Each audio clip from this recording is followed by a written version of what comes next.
Я хочу просто всіх привітати з тим, що нарешті ми можемо розпочати наш захід. І він називається «Захист культурної спадщини під час війни. Український та ізраїльський досвід, збереження пам'яток культури та музейних експонатів під час військової загрози». Hello and welcome to our today's event, which is titled Protection of Cultural Heritage During the War, Ukrainian and Israeli Experience in Preserving Cultural Monuments and Museum Exhibits During the Military Threat. І я хочу запросити до вітального слова посла держави Ізраїль в Україні пана Майкла Бродського. And I would like to give the floor to Mr. Michael Brodsky, the ambassador of Israel to Ukraine, for his welcoming remarks. The floor is yours. You're welcome. Я вам дуже дякую. Теж хочу привітати всіх, хто бере участь в цьому цікавому та важливому закладі. Hello and welcome everyone. I would like to congratulate you on participating in this interesting today's event. And now the other way around. I'll speak English and you'll translate into Ukrainian. The war in Ukraine has been going for almost 3 months. And apart from taking human lives, and apart from damaging infrastructure and houses, this war is damaging the cultural heritage. And I mean by cultural heritage, I mean museums, I mean memorials, I mean theaters, cinemas, but also I mean cultural life of Ukraine, which had been so vibrant and so rich before the war. Israel, over the whole period of its existence, has gained massive experience in protecting cultural institutions and in protecting cultural life, despite the constant situation of war and the threat of terrorist attacks. I'm happy that today you'll be able to share experience in protecting cultural institutions, in protecting cultural life in our two countries. I wish you a fruitful and productive discussion, and I hope it will be useful. And I would like to wish Ukrainian people that the war stops as soon as possible and we'll be able to get back to our normal life, including cultural life and normal functioning of all cultural institutions. Thank you. До учасників нашого заходу я запрошую до слова пані Катерину Чуєву, заступницю міністра культури та інформаційної політики. Добрий день. Отже, шановні колеги, по-перше, дуже дякую за запрошення. Дякуємо посольству Ізраїлю в Україні за ініціативу проведення такого вебінару. Тема дійсно більш ніж актуальна, тому що Україна сьогодні зіткнулася з безпрецедентними викликами в царині охорони збереження культурної спадщини. І стосується це як нерухомих об'єктів, наприклад, об'єктів архітектурної спадщини або археологічної спадщини, так і музейних колекцій. Тому сьогодні обговорення, фіксація, аналіз досвіду українських фахівців є надзвичайно важливими, тому що саме від цього буде залежати, як надалі буде вибудовуватися система охорони та захисту культурної спадщини в Україні в умовах війни та в поствоєнний період. Хотіла би подякувати всім колегам, які долучилися сьогодні до цього обговорення, оскільки досвід кожного з них є унікальним. Він стосується як роботи з концептами, роботи з осмисленням досвіду війни, так і безпосередньо практичного боку збереження об'єктів культурної спадщини. На жаль, повномасштабна війна показала, що будь-які плани можуть бути порушені або принаймні мають бути вдосконалені, оскільки вторгнення, яке почалося 24 лютого 2022 року, коли були нанесені удари по різних регіонах України, показали нам те, що усі плани, які були вибудовані, потребують перегляду, потребують дуже швидкої, гнучкої реакції і потребують надзусиль від колег, які залишаються на місці. Тому надзвичайно важливими тут є не лише законодавча рамка, в якій ми діємо, а це і закон України про правовий режим воєнного стану, це укази президента України, це постанова 841, яка визначає порядок евакуації, а також і міжнародне законодавство, зокрема, другий протокол Гаагської конвенції, та ціла низка інших міжнародних нормативних документів, але і визначальними є практики і взаємозв'язки, які складаються в суспільстві, коли держава та волонтери, громадянське суспільство об'єднують свої зусилля для порятунку об'єктів культурної спадщини. Тому мусимо сказати, що все, що було зроблено до цього, як евакуація музейних колекцій, так і оберігання об'єктів нерухомої культурної спадщини, моніторинг стану були б неможливі без такого поєднання зусиль. Ми вдячні всім колегам-музейникам, які залишалися на своїх місцях, всім, які брали участь в охороні музейних збірок, музейних архівів та багатьох інших об'єктів, які на сьогоднішній день потребують нашого захисту, так і всім волонтерським організаціям штабу порятунку культурної спадщини та низці інших ініціатив, які долучилися як до збереження об'єктів, так і до допомоги безпосередньо людям. Адже якщо ми не будемо підтримувати фахівців, це означатиме, що не буде кому і берегти, власне, культурну спадщину України.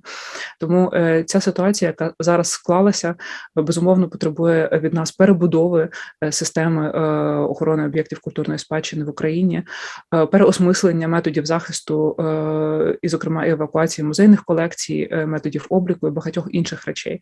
Ця робота триває, вона буде тривати не тільки під час війни, але і, сподіваюся, стане основою для того, щоб закласти нову систему, нову екосистему охорони об'єктів культурної спадщини в Україні, оскільки ми розуміємо, що та ситуація, з якою зіткнулася Україна, буде тривати, вочевидь, достатньо довго і потребуватиме від нас інших, відмінних від звичних нам методів управління ризиками і методів захисту. Тому дякую ще раз усім колегам, які долучилися до обговорення. Я сподіваюся, що це лише перше обговорення з цілої низки фахових зустрічей, які дозволять нам внести відповідні корективи в систему управління, в нормативно-правову базу і в наші щоденні практики. Бережіть себе. Слава Україні! І зараз я хотіла би представити всіх учасників сьогоднішнього нашого круглого столу. Thank you, Mr. Ambassador. And I would like to take this opportunity to introduce all of the participants of our roundtable discussion today. Сьогодні у нас експерти з боку держави Ізраїль. Today we have a few experts from the State of Israel with us. Шломо Нейман, голова регіональної ради поселень Гуш-Еціон, Центр культурної спадщини Гуш-Еціон. We have with us Mr. Shlomo Neyman, who is the head of the regional branch of Gush Neyman in Israel. Юваль Бітон, головний куратор музею мистецтв міста Ашдод. Yuval Bitan, the key curator of the museum in Ashdod, the city. Борис Долін, історик, гід, викладач, директор відділу освіти організації Сахлав. Boris Dolin, who is the writer, author, historian, a cultural envoy in many respects. Експерти від держави Україна.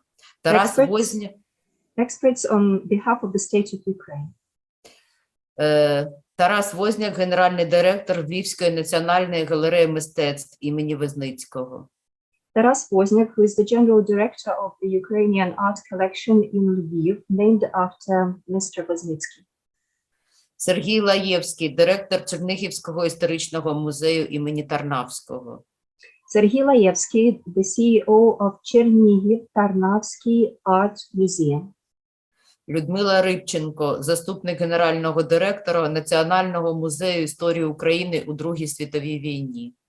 Людмила Rybchenko, Deputy CEO of the National Art Gallery and Museum dedicated to the Second World War in Ukraine. Також до нас долучилися представники культурних і музейних інституцій України і Ізраїлю, які мають можливість поспілкуватися під час круглого столу. Ми маємо поспілкуватись між собою і з усіма, хто до нас долучився. І маю я представитись також. Мене звати Ганна Шерман, я головний редактор журналу «Антиквар», журналу про мистецтво і колекціонування і культурну спадщину. Also joining us today are museum and art specialists who will also be joining in today's roundtable discussion. Let me also introduce my name. My name is Anna Sherman. I'm editor-in-chief of Antiquar, the publication which is all about art and culture in Ukraine. І перше слово для виступу я хочу надати Борису Доліну. І нам дуже важливо сьогодні почути думку ізраїльських колег про те, як жити закладам культури у воєнному стані.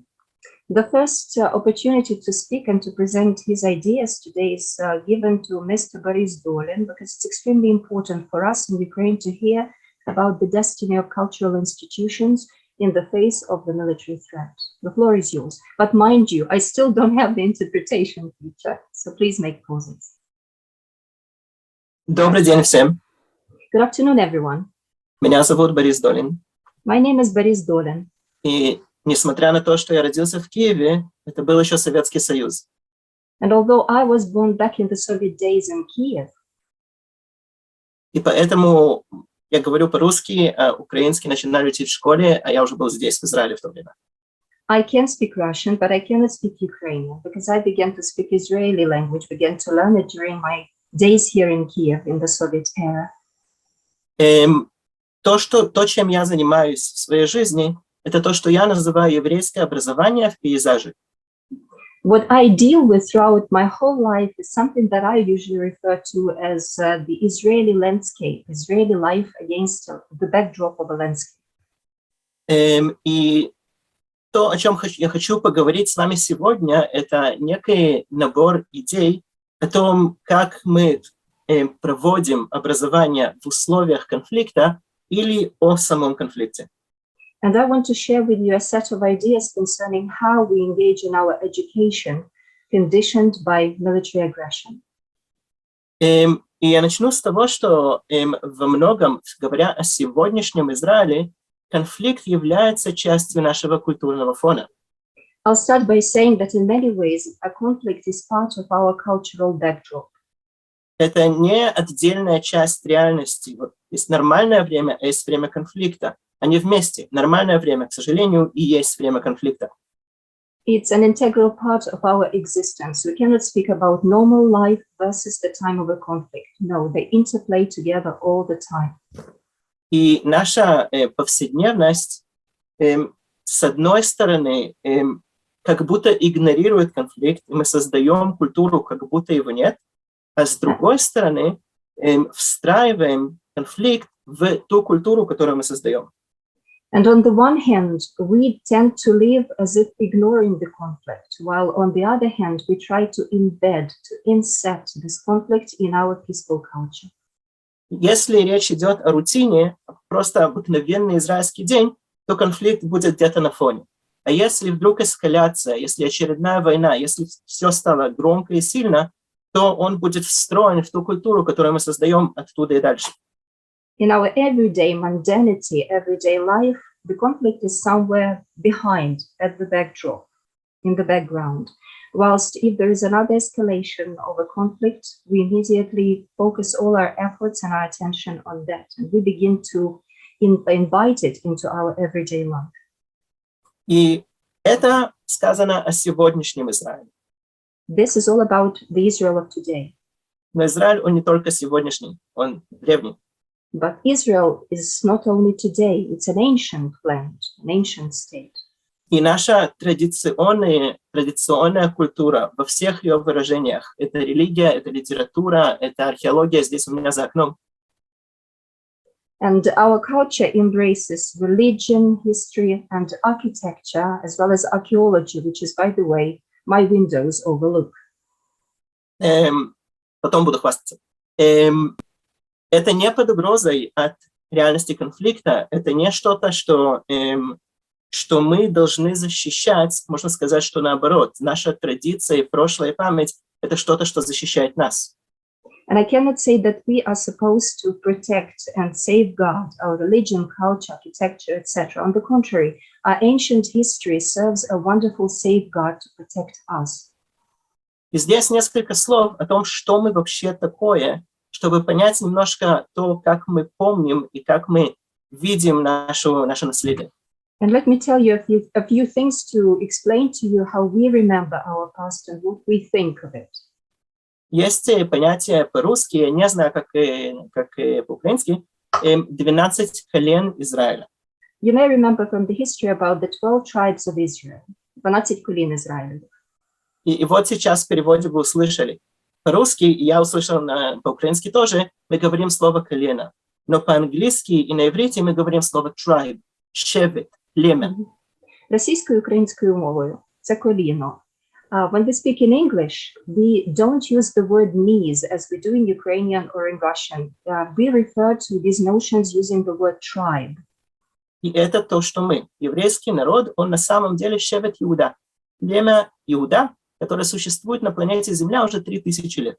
Shevet of Judah. So this is what we are. We are the Shevet of Judah, the tribe of Judah that has been in existence on this planet for over 3000 years. И совсем как любое другое племя в мире, Навахо в Северной Америке или племена Маори в Новой Зеландии, это значит, что мы на самом деле большая семья, и мы ощущаем это в нашей повседневности. And just like any other tribe somewhere in North America, in India, or elsewhere in the world, it means that we live as families. And this is something that unites us. И здесь несколько важных моментов. And now a few important points in this regard. Есть высказывание, которое крутится в мире еврейского образования, и оно говорит, что у евреев нет истории, у евреев есть память.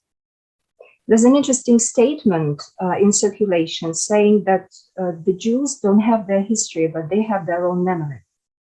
То есть все, что происходило, все еще происходит. That is, the things that began to occur, to happen, they still keep happening. Все, что происходило, происходило не с ними, а с нами и с тобой. Everything that happened happened not to someone else in the past, but it happened to you and me. И все, что происходило, влияет на твою сегодняшнюю жизнь и на то, что будет завтра. Happened to them, and everything that happened to them does affects us, our everyday's existence. Когда мы празднуем праздник Песах, праздник исхода из Египта, When we celebrate Passover, the festivity that celebrates the exit of the Jewish nation from Egypt. одна из цитат, одно из высказываний говорит: «Я должен вот от смог или от самой Мицраим». Каждое поколение должно видеть себя, как будто оно вышло из Египта. Не кто-то в древности, ты и сегодня. During our festivities, we usually quote a scripture saying that you must remember not the people in the past, but think about yourself passing over the Red Sea as if part of the Jewish nation thousands and thousands of years ago. This is happening to you now on this day. Как пример, то место, где я живу, кстати, в региональном совете Шломо Нейман, он мой босс, называется Тко. For instance, where I live, it's the region called Tko. And by the way, Shlomo Neyman is my regional chief. Моей деревне 3000 лет. My village is 3000 years old. Но мы построили его заново 40 лет назад. But we rebuilt it anew 40 years ago. На том же самом месте. On the same site. У меня из окна видна древняя крепость Иродьон.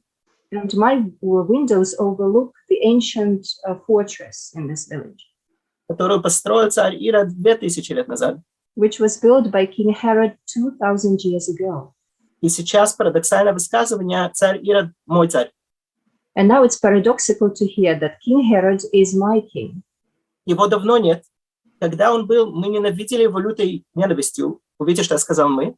сейчас я тоже его не сильно люблю, но он релевантен для меня, и что поделать, он мой. It's strange to hear, it sounds paradoxical, but anyway, he lived thousands of years ago and we hated him back then. See, I say we. And we continue to hate him now, but anyway, paradoxically, he still remains to be my king even now. Наше прошлое не отличается от нашего настоящего. Our past is in no way different from our present. И другое высказывание, в другую сторону немножко. And let me tell you another quote, slightly from another perspective. Поскольку конфликт все время здесь у нас. Because we have an ongoing conflict here. Когда ты говоришь о культурном наследии или о памяти разных элементов конфликта, это близко к тебе, это было с тобой. When you talk about different elements of this conflict, with reference to culture in particular, it remains very close to you. It becomes part of your memory. Мы прошли через армию, большинство из нас здесь. The majority of us have been to the army. Видели вещи, переживали события. Оно становится персональным по-настоящему, твое персональное воспоминание. All of these things that we witnessed when in the army, they have become part of our personal history. И когда подрастают дети, они вырастают в существующую память. And when children grow up, they grow into the existent memory. В нескольких слоях. In several layers, if you like. Есть слой древнееврейской памяти. There is the layer of ancient Hebrew history, King Herod and the like. Есть слой того, что мы построили здесь относительно недавно. There is the layer of our modern history. И есть персональная жизнь семьи, родителей и братья, ребенка, который вырастает здесь. And there is also personal history, personal memory of every child who grows in his or her own family and household. Когда ты живешь здесь, кто-то осознанно, а кто-то в подсознании понимает, что ты часть чего-то большого и важного. While you are growing here, everyone is conscious of the fact that you are becoming part of something significant, something large. И в то же время, и опять высказывание немножко в другую сторону, While at the same time, and again from a different perspective, когда мы говорим о памяти, о наследии, об образовании младшего поколения, то, что в Израиле никак не работает и никогда не пройдет, это пафос. when talking about education, culture, inheritance, something that will never become a normalcy in Israel is pathos. Когда флагом им размахивают большие речи, огромные слова, оно проходит над нами, мы не слышим. When they make loud slogans, they wave their arms in the air, they wave their flags in the air. It's something that passes over our heads. We are not mindful of that. We pay no attention to that. А когда по-настоящему из сердца про людей, про тебя, это да. Тогда сядем и слышим, и участвуем в беседе. But when people speak from the bottom of our hearts, of their hearts, they immediately are heard. We sit down, we put our heads together, and we talk. И здесь я вам на иврите прочитаю цитату, переведу ее на русский и на английский, как тоже на ходу, и на этом я почти закончу. 1973 год. 1973, this is a quote I'm going to give to you right now, both in the Jewish language and in English. Человек, который тогда был главнокомандующим армии государства Израиль. The man who was a commander-in-chief of the Israeli army back then, его звали Давид Разал, his name was David Razal, говорит некую речь на церемонии памяти катастрофы Холокоста. He was making a speech at a Holocaust memorial service. И здесь я предложение на иврите, предложение по-русски и предложение по-английски тоже будет, я думаю. Now I'm going to quote it both in the language of the original and in English. אנחנו עם אשר האנדרטאות שהקים לא יהיו אף פעם אנדרטאות ניצחון. Мы народ, монументы, которые он строит, никогда не были монументы победы. We as the nation have never built monuments of victory. על האנדרטאות שלנו חקוקים שמות הנופלים. На наших монументах написаны имена павших. But instead, our monuments bear the names of our lost and dead soldiers. אצל עמים אחרים תמצאו שערי ניצחון. У других народов вы найдете триумфальные арки. With other nations, you can find triumphant arches. ואילו סמלי הגבורה שלנו, но наши символы героизма, but our symbols of heroism הם דווקא מצדה, תל חי וגטו ורשה. Это Масада, это Тель-Хай, это Варшавское гетто. are Masada, El-Hai, and Warsaw Ghetto. מקומות בהם אומנם הפסדנו בקרב, מסתה где мы проиграли в бою. The places where we lost battles. אבל ניצחנו במלחמת קיומו של העם היהודי. Но победили в бою за существование, в войне за существование еврейского народа. But won in the war for existence of the Israeli nation. Когда я выхожу со своей собакой, вот она здесь лежит, на прогулку, When I take my dog for a walk, right now it's lying near my feet, у меня возле моего дома есть несколько небольших табличек. near my house there are certain plaques and notices. Памяти ребят, которые погибли здесь за окном. Memorial plaques in the memory of those guys that lost their lives. Их родители живут в доме рядом. And the parents of those dead guys keep living in the houses nearby. Оно близко и персонально. It's very close and personal, И поэтому у евреев нет истории, у евреев есть память. which is why Jews have no history, they have memory. И это то, чем я хотел поделиться сегодня. That's something I wanted to share with you today. Я думаю, что это не было 10 минут, но давайте делать вид, как будто да. Of course, it wasn't 10 minutes, but let's pretend it was 10 minutes. Спасибо большое, держите, удачи, и пусть скоро все закончится, и закончится хорошо. Thank you very much indeed. I wish you every success and victory. Keep holding on, and of course, we want this war to be over as soon as possible. Дуже дякуємо. Така поетична і красива концепція історичної пам'яті держави Ізраїль. Ну, ми ще тільки можемо прагнути до такого гармонійного формулювання.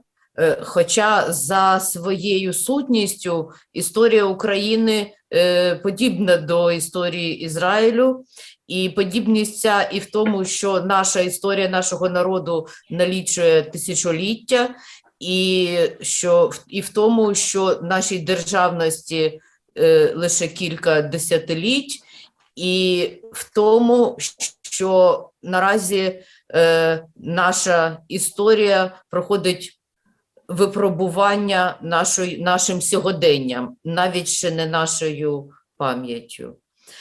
Thank you very much indeed for this beautiful illustration concerning the historic memory and what that is for your country. Although in many ways I would say that our cultural legacy and history of Ukraine is very similar to yours. Although our national independence counts only several decades, we still have a lot of hundreds and hundreds of years of resistance and definitely a lot of similar points and pages in our history.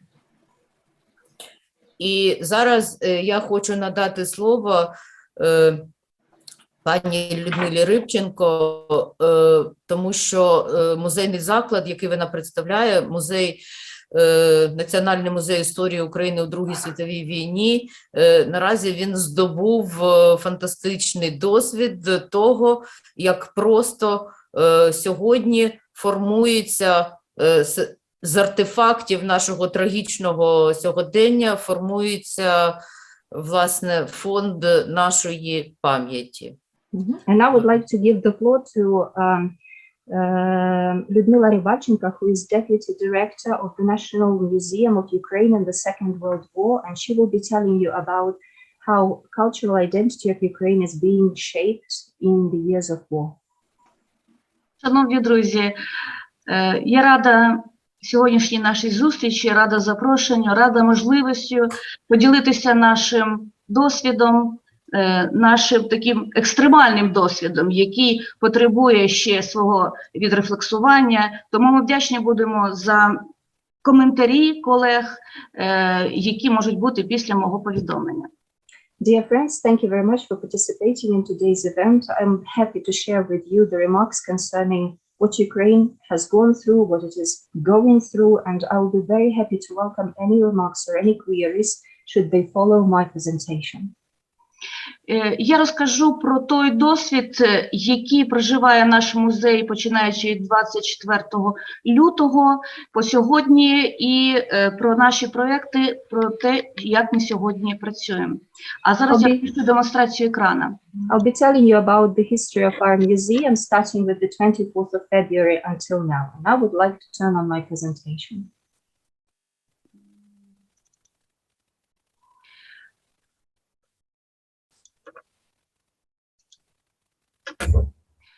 Перш за все, я нагадаю, що Музей історії України в Другій світовій війні знаходиться в центрі Києва.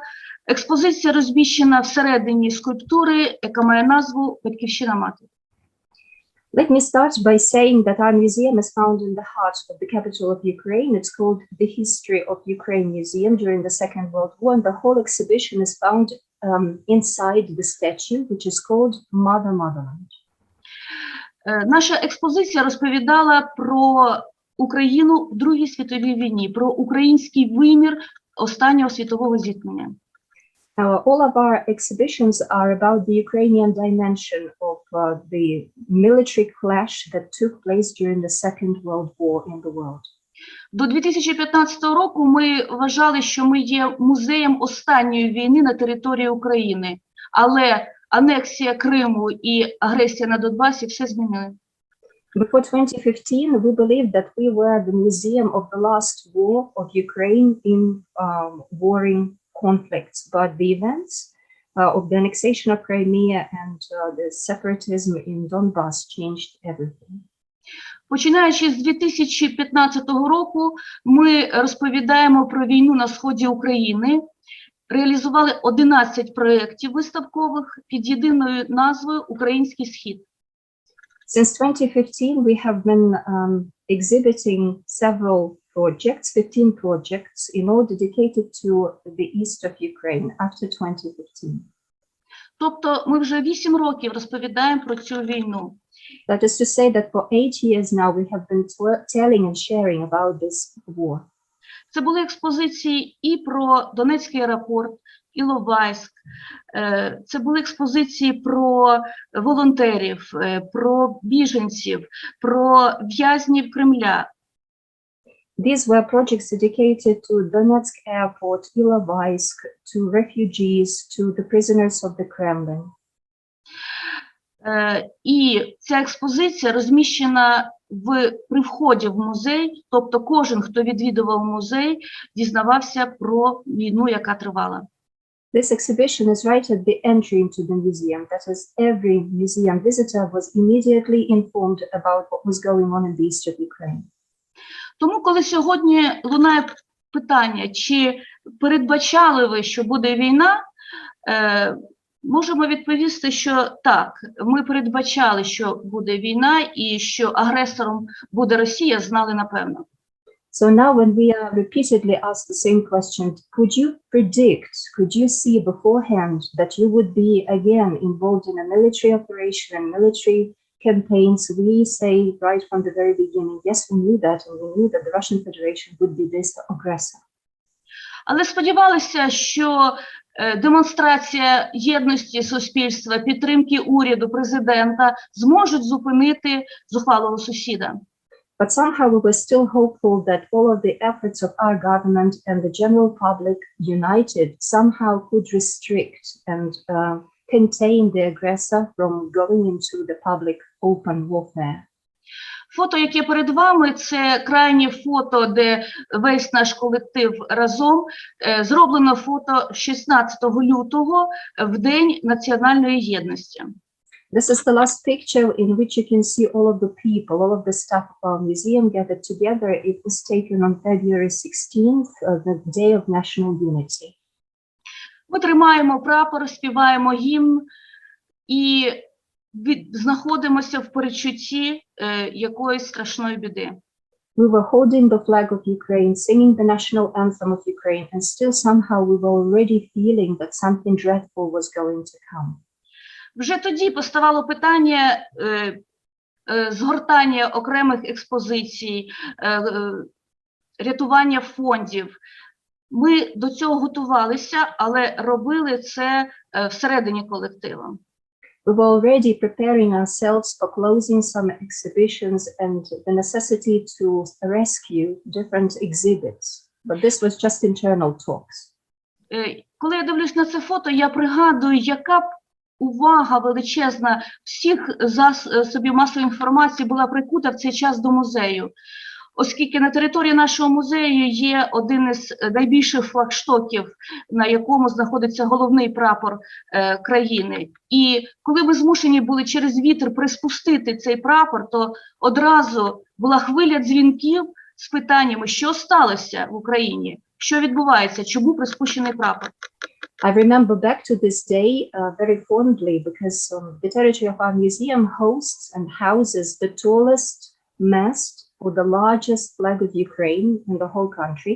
And when we had to get the flag down for taking this photograph for this particular purpose, I remember an avalanche of telephone calls, a barrage of telephone calls when people from everywhere in the city and across the country immediately wanted to find out what had happened, why the flag had been taken off.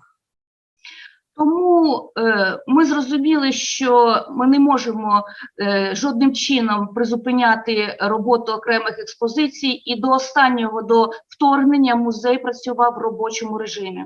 So there was massive amount of the media and the general public riveted on us, and we understood that we couldn't stop any of the exhibitions rolling, and until the very last point we continued exhibiting our project. Ми підготували пакувальні об'єми, тару, документацію, і коли 24-го розпочалося вторгнення, кожен прибув на робоче місце і знав, що йому потрібно робити. We had all of the supplies for the evacuation ready before the 24th of February, and when the dramatic events of the 24th of February began to unfold, each of the employees, when arriving at workstations, knew exactly what he or she was supposed to do. Команда з евакуації займалася евакуацією, команда з охорони була сформована, яка залишалася в музеї весь час і слідкувала за протипожежною безпекою, за комунікаціями, охороняла музей. We had an evacuation team working separately from the security team who were responsible for securing the space and fire alarm measures being put into action. Науковцям музею було рекомендовано евакуюватися в безпечні місця і лишатися на зв'язку. The scientists and scholars and the academics working in our museum were advised not to come to workstations, instead go home or find secure spaces for themselves and remain online or in close touch by telephone. Комунікацією з колективом і організацією діяльності займався генеральний директор музею Юрій Савчук, який перебував, практично жив весь час в музеї. The general director of the museum, Yuri Savchuk, he lived and breathed, you could say, the life of the museum, staying in the premises of the museum 24/7. Музей був зачинений, і на території меморіалу відбувалися прощальні церемонії з загиблими українськими захисниками. The memorial of the museum itself was closed, but instead it hosted different memory ceremonies when the soldiers who unfortunately lost their lives, their bodies were transported to the museum, and we had commemoration services in their memories. Ми зрозуміли, що, перш за все, наша діяльність може продовжуватися онлайн. Ми музей війни, ми є фахівцями з цих обставин, тому ми можемо фіксувати, збирати матеріали, систематизувати їх, і маємо це робити. На сайті з'явилася рубрика «Хроніка війни», де щоденно ми акумулювали інформацію по кожному дню. We understood that we could transport our activities into online space and work online in the internet, and we launched our own website, which is called the Chronicles of War. For the sake of this project, we record, collect, and assimilate different pieces, exhibits, items of information in order to share whatever is happening in our daily standoff with the Russian Federation. Також, коли фахівці музею Другої світової війни починають в своїх смартфонах бачити, як оживають фонди музею, як фотографії періоду Другої світової сьогодні відтворюються за інших обставин, ми зробили ці паралелі, зробили онлайн-проєкт «Паралелі війни» і його теж розмістили на сайті. З використанням зроблений проєкт саме фондовських матеріалів. We have also included a lot of the material that was otherwise part of the storage materials inside our museum.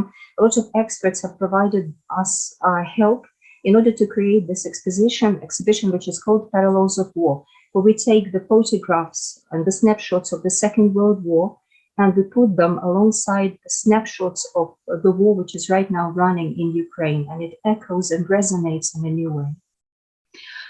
Далі ми бачили своїм завданням розповісти світу про те, що відбувається наразі в Україні, яка триває жорстока і кривава боротьба. Для цього ми запровадили використання майданчиків наших партнерів, музейників різних країн.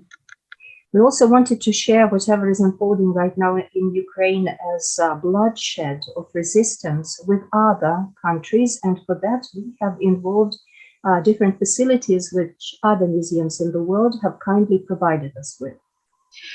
Ми підготували фотовиставку «Київ. Репортаж одного дня» 8 березня 2022 року.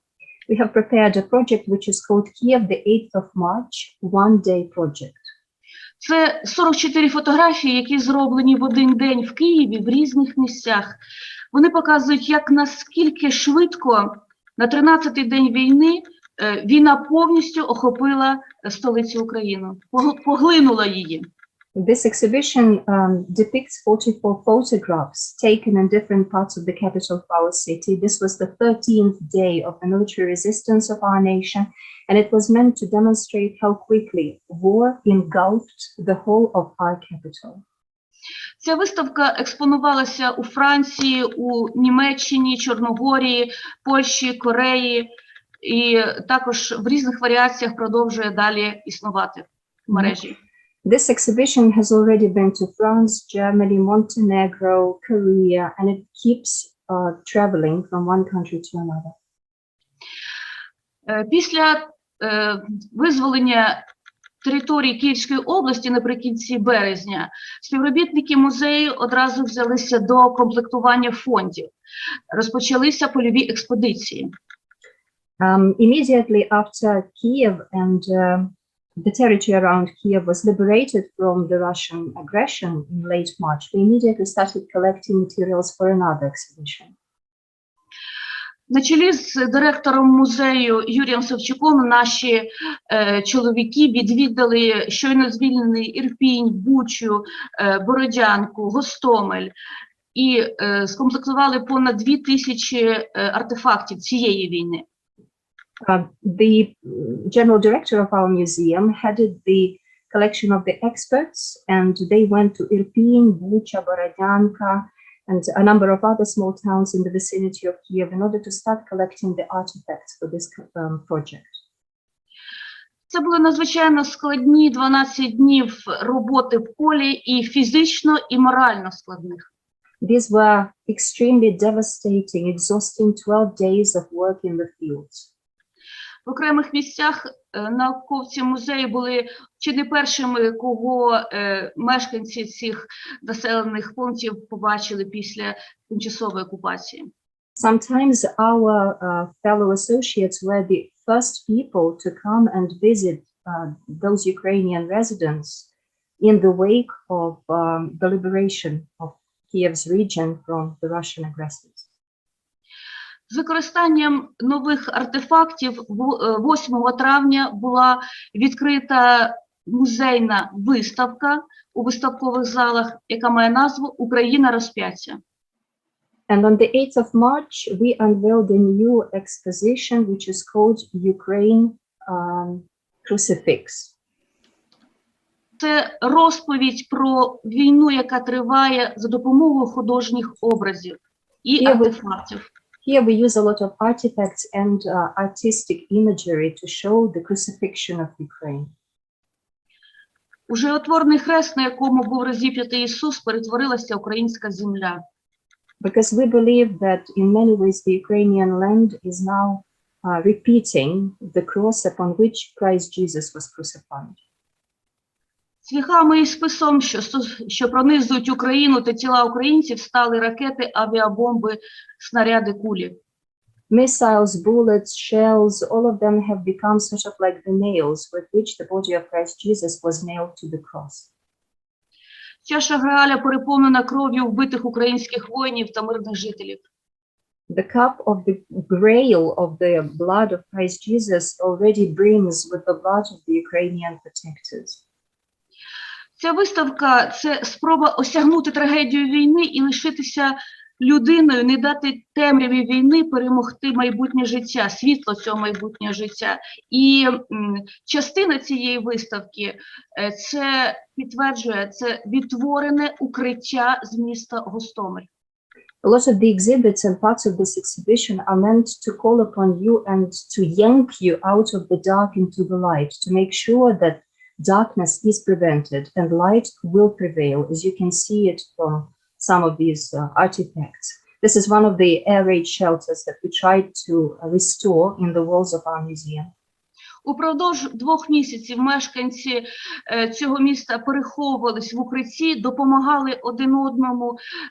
Тут були і діти, і дорослі, лишалися людьми в нелюдських умовах, в нелюдський час.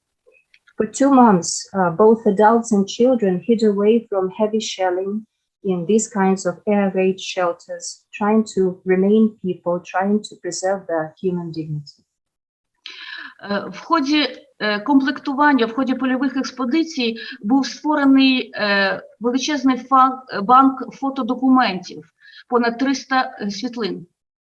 We also collected a great number of different pictures and snapshots during our field work, over 300 pieces. Ми звертаємося з пропозиціями до наших міжнародних колег. В відкритому доступі надаємо ці фотографії для створення спільних проєктів. Кожен з музеїв може обрати собі тему і світлини, які хоче використати.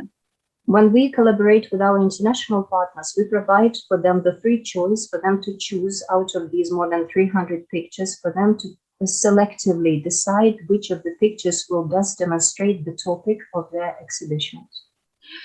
Ми продовжуємо нашу просвітницьку діяльність і започаткований 4 роки тому марафон в День праведників народів України 14 травня також відбувся.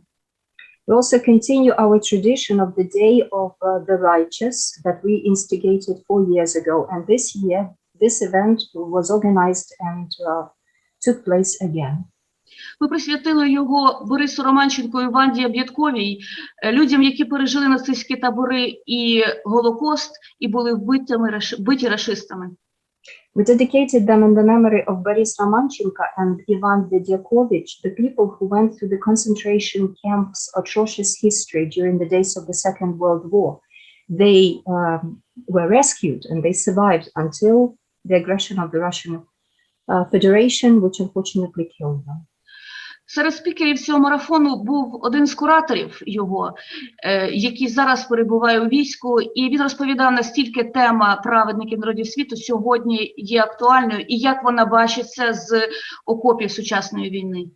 This was a telethon, and there were a lot of people participating in that online, and some of the curators of this exhibition talked a lot about the importance and the role of the righteous people in different nations of the world, and what immense role this has to play in the history of modern world. В цьому марафоні ми також підготували і розповіли історії Наталії Пісоцької і Анатолія Романова, Чернігова і Краматорська, які врятували десятки українських дітей. Ці історії стоять в одному ряду з праведниками народів світу. In this telethon, we also shared the stories of Natalia Pisotska and Anatoly Romanov, who rescued a lot of children during the days of this war aggression, military hostilities. Наше завдання – зробити ці історії частиною нашої вітчизняної історії з відомими і імплементувати їх в наш український історичний наратив. We are going to implement these stories into our modern Ukrainian narratives. Ми також не відмовилися від проведення онлайн-уроків, які ми традиційно робимо напередодні 8-9 травня. І в цьому році 28 уроків відбулося, і на зв'язку були школярі, переважно випускники 11 областей України. On the 8th and 9th of May, on the eve of the Victory Day in Ukraine, we also conducted an online project for the 28th year running, and in that participated 11 different regions of Ukraine. Музей продовжує працювати фізично, приймати відвідувачів, працювати онлайн. Наші співробітники знаходяться зараз в різних регіонах, в різних навіть країнах. І де б ми не були, ми зараз вивчаємо, досліджуємо війну і пропагуємо діяльність музею.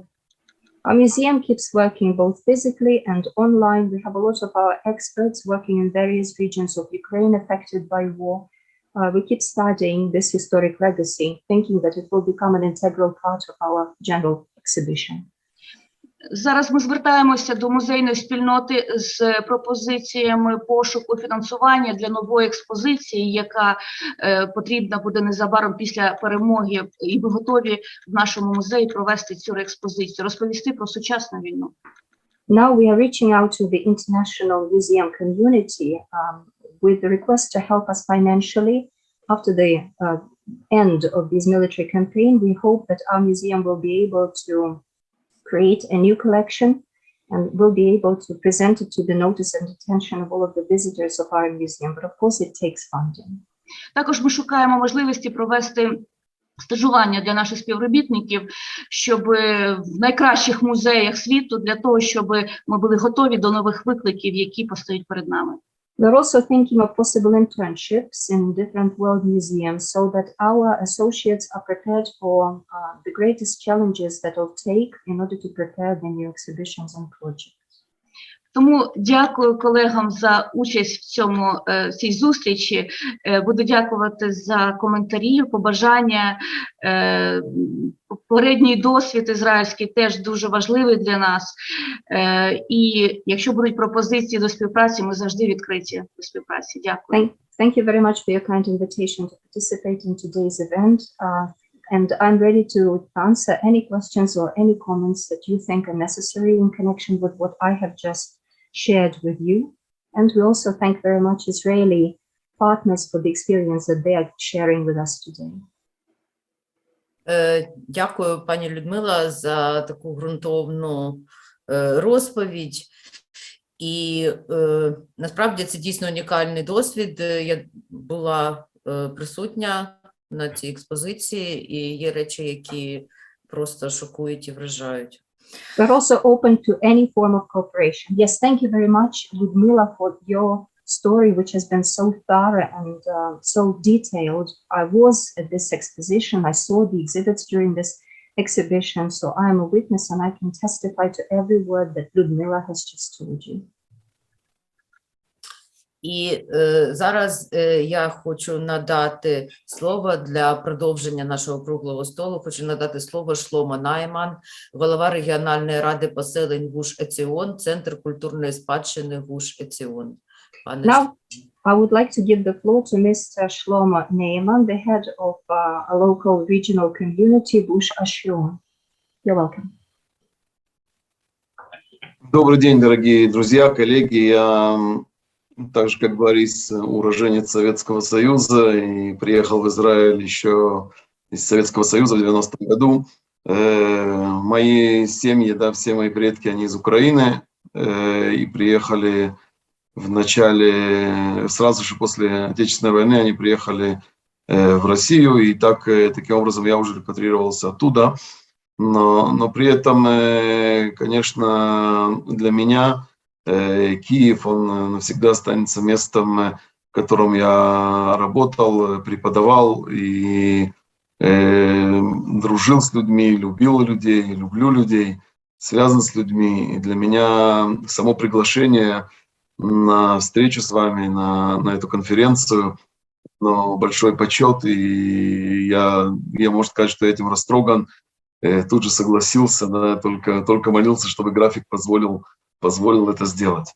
Ну, вот после этих слов... Hold it. So just like Boris, who was the first to talk today to you, I got to Israel in the 1990s and the early 1990s, although all of my ancestors come from the land of Ukraine.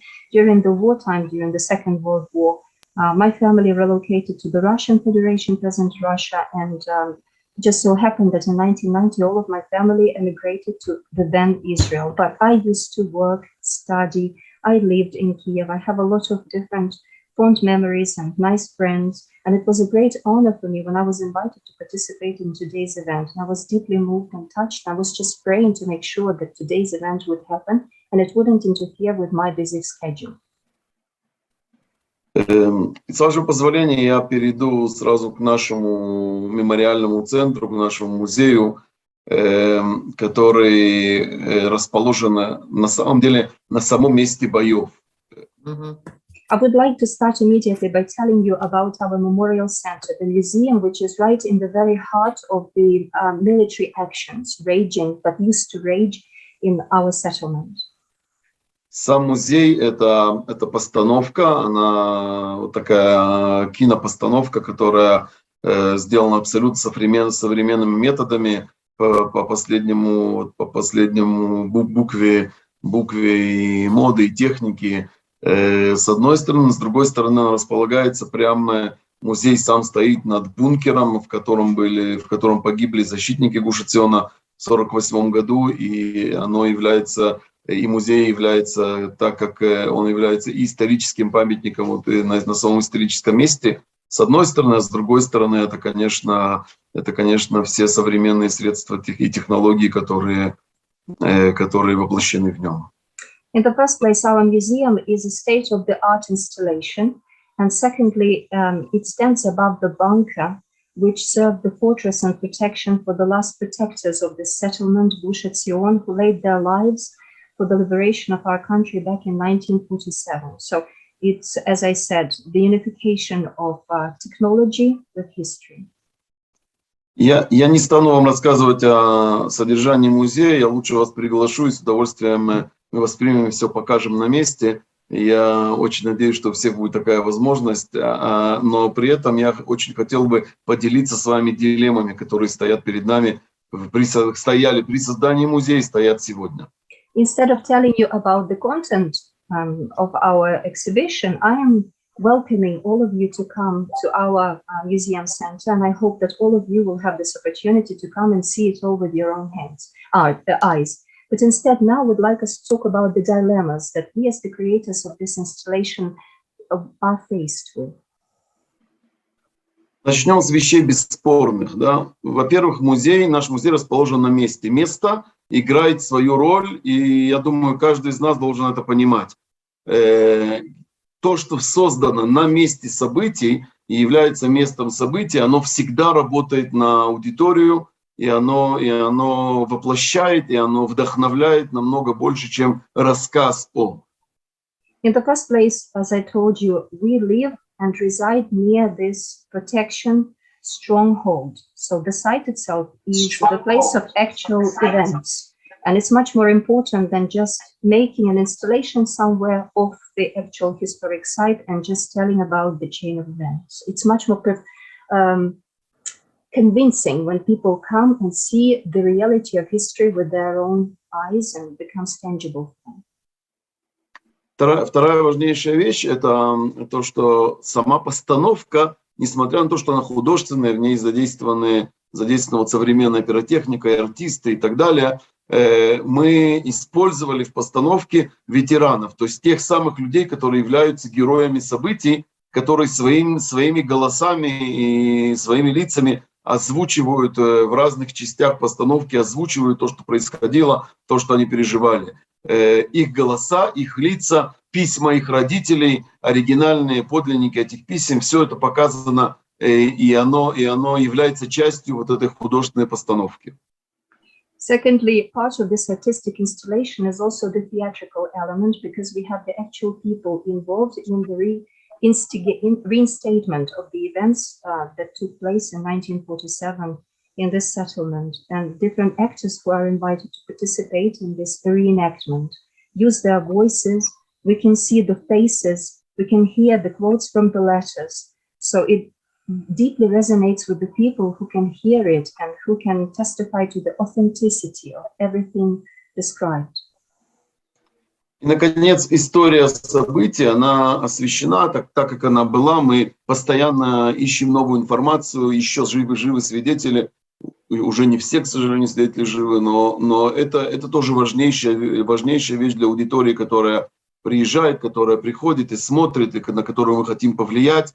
Приведу маленький пример. Боря Долін, мой односельчанин, можно сказать, который выступал первым сегодня, да, он сказал, что мы примерно, что колено Иуды было создано примерно 3000 лет назад. Это принципиальная вещь. Колено Иуды было создано 3544 года назад. Мы считаем дни, мы считаем года, мы считаем часы. И когда мы говорим, что еврейский народ вышел из Египта 3334 года назад и 2 месяца, да, то это совсем другая правда, это совсем по-другому аудитория смотрит на это. Да, у нас есть точная дата, да, мы знаем точное место, да, у нас есть карта, по которой шли наши колена, и да, некоторые места мы не знаем, не можем выяснить, но мы пытаемся найти и эти места тоже для того, чтобы указать настоящие исторические события, для того, чтобы не было никакого сомнения, никакой фальши или никакого подозрения на фальшь в том, что мы излагаем. Вы сказали 3444 или 544? Создание колена Иуды — это 3544, а исход из Египта это 3334. Ага, спасибо. Something which also makes our exhibition peculiar is something that Борис Долін today shared with you. He is my fellow resident because we both reside in the same village. We keep augmenting the history. We keep collecting the testimonials of the people who may still be the witnesses of the events of the 1940s. And we have already heard today that the history of the tribe of Judah is nearly 3,000 years ago. To tell you more exactly, it's 3,544 years ago that the tribe of Judah was established, and 3,344 years ago, the Passover took place. Yes, you can hear it exactly day by day, year in year. We pay attention to the number of years, to the number of days, because for us it matters very much. Почему это так важно? И здесь, может быть, я на секунду включу как раз различия или освещу различия, которые есть между тем, что вот о чем мы сегодня говорим относительно Украины, ее истории, ее современности, ее истории и создания ее, можно сказать, да, исторического нарратива, и между тем, что происходит у нас в Израиле. Понимаете, мы в Израиле боремся за право на свою землю с точки зрения нарратива тоже. То есть большая часть мира считает, что иудеи не имеют права на иудейскую землю. Сегодня Украина, и мы это видим вот везде, да, во всех СМИ, сегодня весь свободный мир, он находится на стороне Украины. Он говорит с позиции Украины. Он принимает украинскую точку зрения на ту войну, которая сейчас идет. В тот момент, когда мы, израильтяне, боремся со всем миром за то, чтобы доказать, что иудеи имеют право на иудейскую землю. Я с вами говорю с той точки, которая большая часть мира, почти весь мир не признает израильской. Я сижу в самом сердце Иудеи, в самом сердце иудейской земли, на которой наши предки создали иудейское царство более почти 3000 лет назад, не более, да почти 3000 лет назад, и при этом мир этого не признает. И поэтому наша история, наш рассказ, он борется за нарратив. Вот это слово нарратив сейчас после перевода, я хочу его еще раз вернуться к нему. So why does it matter for us in so much? I would like to tell you about the distinction, something that makes us in Israel different from you right now building your own historical narratives, the narratives for Ukraine. You, Ukraine, you're fighting for your own statehood right now in the face of the Russian aggression, whilst we in Israel have been fighting all of these decades for our right to statehood. You must understand that a lot of nations, virtually the whole world, does not recognize the right of our country to the land, to the center, the focal point of the land where I am sitting right now. Right now, the modern world is with Ukraine in the face of this armed aggression, versus us who are fighting in the land, for this land, which is not recognized by the rest of the world. So this is the fight for the narrative in many ways. Мы сегодня достаточно уверены, и вы, и мы достаточно уверены в своей истории, в ту историю, которую мы рассказываем. Но как сделать так, чтобы через 200 лет все не перевернулось? Как сделать так, чтобы не только другие народы, чтобы не только зрители, которые смотрят на нас со стороны, но мы сами, наши праправнуки, не приняли вдруг нарратив врага, не посчитали вдруг, что эта земля действительно может принадлежить не им, а может быть кому-то другому, а может вообще вся история по-другому развивалась, а может быть вообще не важно, как история развивалась, потому что человек устает от войны, человек устает от конфликта. И музей музеем, а жизнь жизнью. Человек не хочет жить в блокаде, человек не хочет воевать, не хочет ходить с оружием, не хочет, человеку противна эта природа войны, и поэтому он уговаривает себя, что, может быть, можно решить все тем, что меняешь нарратив, тем, что меняешь саму историю. Эта вещь, она, может быть, сегодня с вами не происходит, а с нами уже, да, мы уже живем, на нас напали, на нашу страну разорвали на куски, на нас напал агрессор. Он раздробил, разрушил нашу страну 70 лет назад. И сегодня внутри нашего собственного народа у нас нет единства касательно этой истории. Мы боремся в первую очередь за свой нарратив внутри себя. И это не какая-то фантазия, это историческая правда. Но нам нужно ее заново доказывать перед самим собой. Имейте в виду, я это говорю как человек, который переживает, который борется за это ежедневно. Это самая большая проблема, это самая большая дилемма, это самая большая наша борьба. Как остаться верными собственной исторической правде на протяжении поколений, которые придут после нас. I am convinced of our own historic narrative. You are convinced of your own Ukrainian historic narratives. But how to make it possible that people, our children and children of our children who will come to live after us, will not betray these narratives, historic narratives, which are so close and truthful for us right now? Because, you know, with time, people grow tired of war, blockades, carrying weapons. And sometimes there is this kind of temptation that maybe let's change our historic narrative and things will stop being so bad for us. So right now, we are standing firm in our land for the fact that we remember so firmly, 70 years ago, an aggressor attacked us. He tore our land apart, and we have been fighting for our own freedom and unity.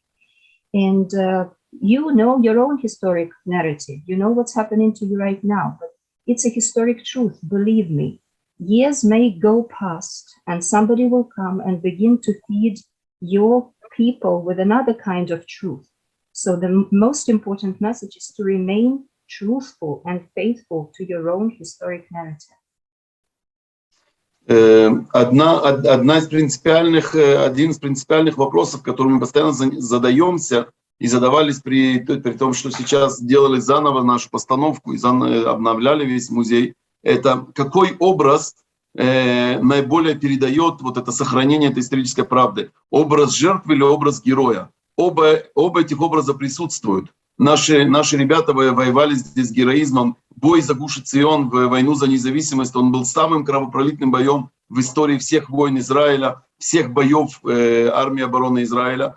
И при этом, что подчеркнуть, какую линию вести? Образ жертвы или образ героизма? И, конечно, и присутствует и то, и другое. Но главный вопрос — это что можно пронести через века и с чем захочет себя отождествить потомок нашего потомка. Он захочет быть потомком жертвы или потомком героя. Эта история, когда мы ее рассказываем, мы должны для себя в первую очередь задаться этим вопросом. Не как мне сейчас лучше, как мне сейчас правильнее убедить другую сторону. Да, мы сейчас, Израиль, занимаемся тем, чтобы убедить ООН, что мы правы, да. Но плевать мне на ООН, я хочу убедить своего внука, что мы правы, еще до того, как я там воюю за общественное мнение. As I said, Gush Etzion was one of the bloodiest pages in the history of our country, fighting for its own unity and the right to exist. And now that we are trying to restructure our installation and the whole work of our museum, we are faced with the question, are we going to portray the history from the standpoint of victims or heroes? What do we target, the element of being a victim or the element of heroism?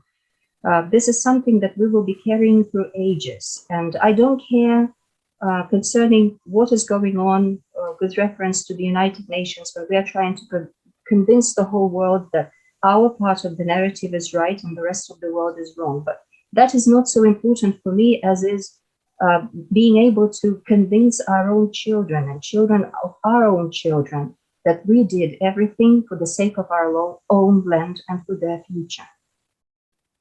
Я завершу, я могу часами говорить на эту тему, да, особенно если там вести диалог, но я завершу принципиально вещью для меня. Это аудитория, на которую мы делаем ударение. Мы боремся. Мы хотим, чтобы каждый турист, который приезжает в Израиль, каждый житель Израиля посетил нас и был частью нашей истории. Но есть две аудитории, за которую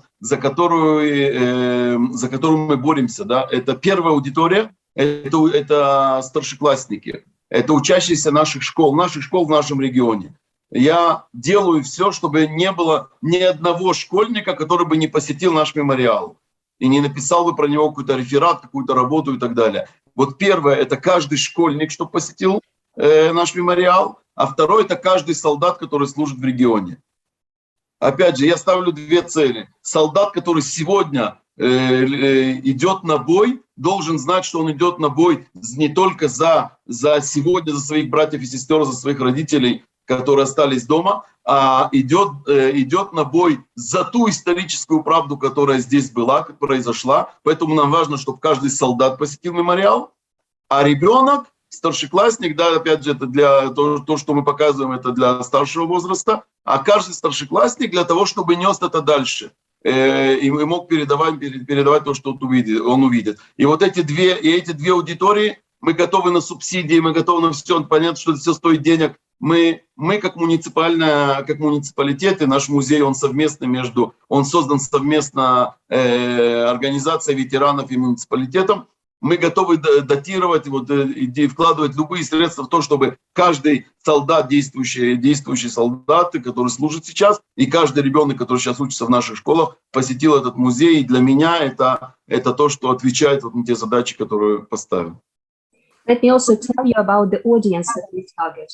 It is important for us that every visitor who comes to Israel from foreign countries also makes a point of coming and visiting our museum. But more importantly for me is to speak about two other groups of the target audience. These are senior school children and soldiers. Why are school children so important? We try to make sure that they come here to this museum before they leave school, because this historic past must become part of their background. It's something that they will share with their families, with their children. They must write different school papers, academic papers when they go to university. This history must remain part of their DNA, if you want. And another target audience, as I said, these are soldiers. Men and women fighting for their families must remember that they are also standing up for their historic truth, the historic truth of their own land. And we as a municipality also work a lot with the local veterans. We try to fight for all of the necessary monetary contributions to make sure that our museum keeps working in order to attract the necessary audiences. And that's something that I have committed my life to. Разрешите на прощание еще раз поблагодарить вам за ту честь, которую оказали мне тем, что принимаю участие в этой конференции. Всем мирного неба над головой. Before I say goodbye, once again, let me tell you that this is a very high honor for me to be invited and participate in today's event, and I wish you peaceful sky above your heads. Я дуже дякую вам, пане Шломо, і хочу сказати, що ви зазначаєте дуже важливі для нас речі. Так, наша війна, вона теж точиться за наративи.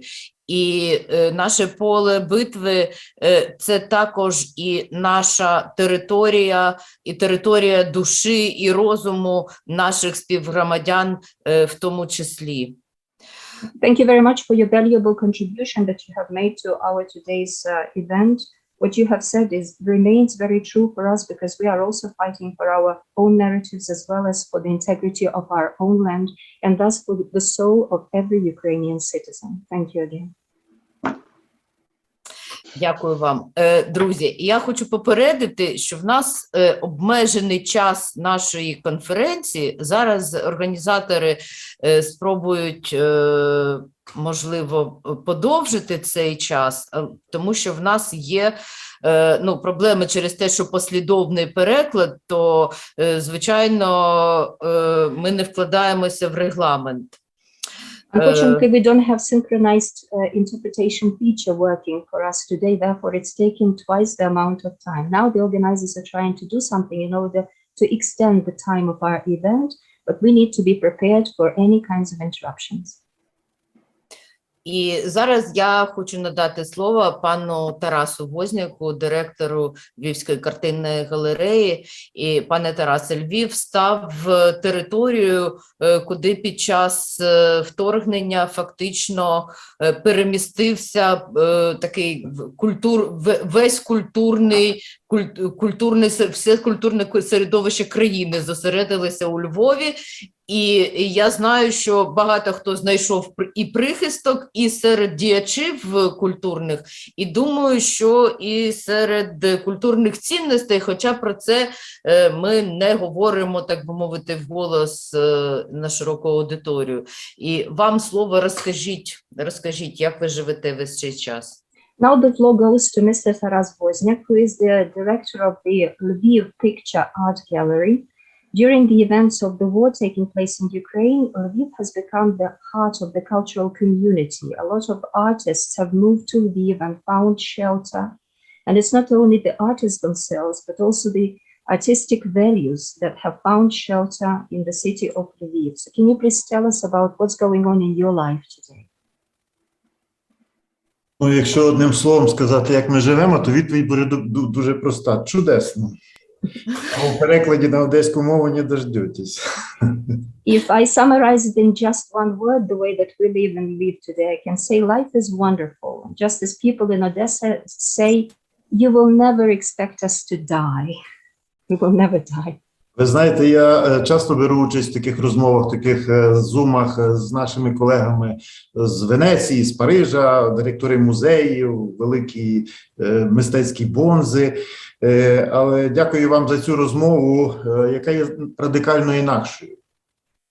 I participate in similar kinds of events organized by artists and cultural figures from Venice and Paris. But thank you very much for organizing this event because we are looking at the events to do with culture from another angle. Наші колеги на Заході живуть в такому в раю, де немає війни, де немає крові, де жінки народжують без болю, де немає хвороб, де немає смерті. Our cultural counterparts elsewhere in the world live a very peaceful and wondrous life. They don't have pain, no war. Their women deliver children without any pain. It's wonderful for them. Пан Борис і пан Шломо розгорнули нашу розмову філософічний, але більш насправді життєвий напрямок дискусії. Whereas Mrs. Boris and Shlomo have given a more philosophical and more faithful to our everyday life in Ukraine direction. Тому що мені здається, що наші колеги з Франції чи з Італії забули, а навіщо взагалі музеї?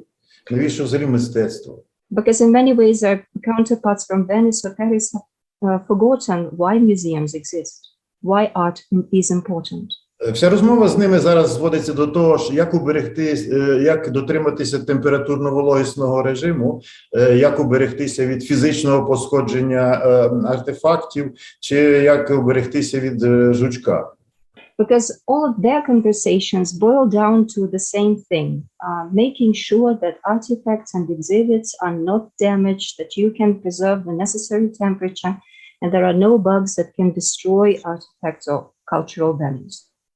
Коли б директор італійського музею сказав, що для нього найбільш цікава аудиторія – це італійські військові, які б мали військовики, які б мали йти до музею, там, уфіці чи що-небудь, ну, м'яко кажучи, ми б посміялися, правда. I think that if an Italian director of Uffizi, the Italian art gallery in Florence, told me that he wants the Italian soldiers to become the target audience of his museum, we would probably have just a moment of laughter. Ізраїль живе в реальному вимірі. А реальний вимір – це швидше війна, дійсно, як сказав пан Борис. Тому що мир, насправді, це є виняток, а, на жаль, правило – це є війна. Unfortunately, as our Israeli colleagues have justly pointed out, war is a greater normalcy to human civilization than peace. Peace is rather an exception. Ну, і спазматично пробуючи знайти якісь красиві слова для того, щоб все-таки якось зрівноважити філософічний аспект доповідей наших колег, я повернуся до самого розуміння, а що ж таке культура? And I would like us to get back to the very beginnings, to the definition of culture. І яку культурну функцію здійснюють музеї? And the cultural function that museums have to deliver. В латинській мові окреслення культури зводиться до двох слів. Культура, яке ви всі знаєте, культивування, культура. In Latin, there are two words. One of them is culturae, it means to cultivate. І адифікаре. Адифікаре – це будування або вирощування. And edificare is another language which means to grow, to sustain. З одної сторони, ми повинні зберегти ці артефакти.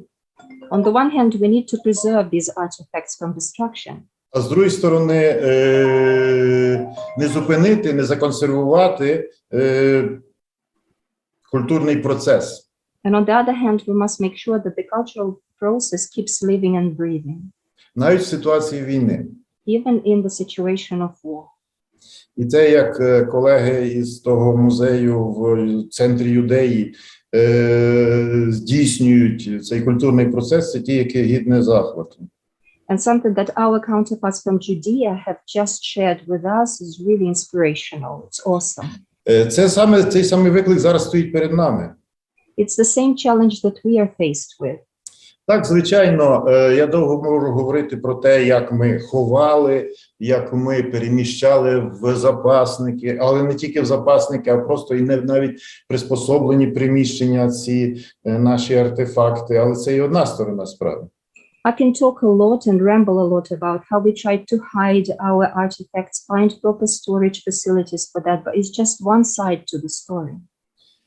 Але з другої сторони, той самий міністр наш теперішній ставить завдання все-таки якось оживити, показати, що ми ще живі, що ми не тільки ховаємо чи ховаємося, а ще ми здатні в ситуації війни, так як колеги із музею військового, не військового, музею Другої світової війни, не тільки збільшувати колекції, але і спробувати вже, напевно, робити перші виставки.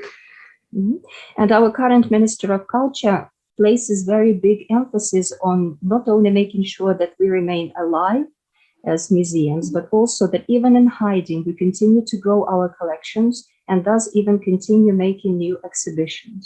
Бо виставка – це не тільки виставка того, що було, старого мистецтва десь, але виставка того новоствореного мистецтва, яке створюється в горнилі війни. Just like it is true for the Museum of Ukraine in the Second World War that our Ukrainian colleague has just shared with you, because exhibitions are true not only about the things which refer to history, they're also true to our modern history unfolding right now as we live. І це не є таке красиве слівце. Десь приблизно 27, по-моєму, лютого до Львова приїхали, відомі, щоб не сказати, дуже відомі київські митці Влада Ралко і Володимир Будніков. І мені не залишалося нічого, крім як поселити їх у нас у Палаці Потоцького. Бо. On the 27th of February, there was an interesting story taking place. We had two very famous Ukrainian artists, Vlada Ravkova and Vladimir Rudnikov, coming to Lviv, and we honestly didn't have anywhere to place them other than in the museum. Ну, вони прожили там майже тут, тобто тут, де я сиджу зараз і де я живу вже третій місяць. Вони прожили разом з нами і з тими, по суті, мобілізованими нашими працівниками десь 2 місяці і створили 2 абсолютно фантастичні цикли графік. Влада Ралков продовжила цей свій, не продовжила, вона зробила щось подібне до київського щоденника. Напевно, більша частина наших колег знає, що цей київський щоденник графіки епохи, ну, часу Майдану 13-14 року, Будніков зробив свої графіки. Зараз ми будемо робити виставки на основі цих. А це близько 80 графік, по 80 графік і Ралко, і Буднікова. Але це живе мистецтво, це оце вирощення, це не консервація зерна десь на зерносховищі, а це пророщення цього зерна на живому полі. So what happens? They stayed with us. They lived in the same museum where I'm sitting right now. And by the way, I'm also staying. I'm residing in this museum temporarily, 24/7 for 2 months. And they created there 2 collections of graphic works. Vlada Rapkova created something like an extension to her Kiev diary. You may be familiar with her graphic work depicting the events of Maidan back in 2014. And Vladimir Budnikov did the same. He created 80 pieces of graphic works. And now we're thinking about how to create a beautiful exhibition in order to incorporate these pieces and to illustrate the events right now raging in Ukraine. So this serves a really valid illustration to art being living, not something that we try to conserve, but something that we try to germinate and make it grow. А вже переходячи від філософічного цього акапіту до більш такого прикладного, ну, ми повинні розуміти, що ті пам'ятки, про які ми говоримо, чи цей мистецький зріз, він складається в нашому випадку музеїв із 3 різних категорій артефактів. Now taking the course of my story from philosophy to application, we must always remember that any kinds of artifacts that we collect in our museums have 3 areas divided into 3 groups. Ну, перше, це нерухомі пам'ятки. Ну, в наш музейний комплекс, в нашу галерею входить 22 музеї окремі. 4 замки. Це нерухомі пам'ятки. Їх не можна перемістити ні в Польщу, ні у Францію, їх не можна евакуювати нікуди. І тільки культура ведення війни чи якісь правила ведення війни можуть це змінити. В часи Першої світової війни ще були джентльмени, ще були шляхетні люди, котрі не руйнували пам'яток і навіть виставляли охорону коло пам'яток. В ситуації, яку ми бачимо зараз, це абсолютно відсутнє. І єдиний спосіб урятувати ці пам'ятки – це системи Петріот і нічого іншого. Ніякий директор. Ну, ми далеко, але як керую тут, по суті, взводом солдат, котрі охороняють з автоматами, ну і я так само, я думаю, для ізраїльських колег це відомий предмет. Ми це робимо, але ми цього не зробимо. Ми таку ну, коли впала нещодавно ракета коло нашого Підгорецького замку, то там частинка обвалилася, ну, фасаду там таке, устарілий. Але ще раз скажу, ці пам'ятки можуть бути захищені тільки на такому рівні, який вирішується швидше десь між Києвом і Вашингтоном. Okay, so you must always remember that the first layer of our memories, memorials that we have to take care of as museums are immovable memorials. We have 22 museums and 4 castles which comprise the whole of our art collection. This is something that cannot be evacuated, something that can be applied to them in order to preserve them, are doing war according to the rules of war. And these rules, of course, may change. Back in the days of World War I, there were still men of chivalry. They did not want to ruin any of these artifacts or any of the historic monuments, but they even tried to protect them in every single way. Nowadays, the situation is strictly the opposite, and the only way to protect this immovable property are Patriot air raid systems. And although I have a unit of soldiers with guns who stand at my command, this cannot do much in order to protect the immovable property. Therefore, I can tell you one thing, that all of these things can be resolved only at the level between Kiev and Washington. Є комплекс рухомих пам'яток. Картини, графіка, скульптури. Ми, всі музейники знають, ми не перший раз переживаємо насправді загрозу війни. Перший, так би мовити, досвід здобули ще в 2014 році. І від того часу появилися документи, які регулюють нашу поведінку. Ми не експериментуємо, і в цьому сенсі законодавче, а також законодавчі акти, а також підзаконні акти є дуже важливим елементом. Які пам'ятки, наприклад, там Тіціана, котрий у нас тут є, чи школу Тіціана, чи Делатура, ми безсумнівно переміщаємо в запасники. Є друга черга. У нас є 67 тисяч пам'яток, артефактів. 67 тисяч, ні в які запасники переміститися не можуть, їх немає. Ми використовуємо пристосовані приміщення, а є пам'ятки, які взагалі нікуди ми не можемо перемістити, бо їх забагато. Another part, of course, are the pictures, graphics, and sculptures. They are movable, and our activities and treatment of these items are regulated and well regulated by the documents adopted back in 2014. So we are not experimenting. We already have all of the necessary legislative acts that regulate our activities and the treatment of these cultural memories and memorials. Of course, if we talk about the works by Titian and his school or Delatour, these are the things that go to storage facilities in the first place. But we have something like 76,000 items. Where can they be stored? No storage facilities can host them. Therefore, we begin to look for any suitable premises. Тому ми будемо робити те, що можна зробити, розуміючи, що в випадку крайньої катастрофи, такого десь як в Маріуполі чи чого-небудь, втрати будуть величезні. І нічого ми з цим не зробимо. We are also conscious of the fact that in face of a huge disaster like it was in Mariupol, we won't be able to do anything much. Everything will simply be lost. І причиною тут будуть не тільки військові дії, але також мародери.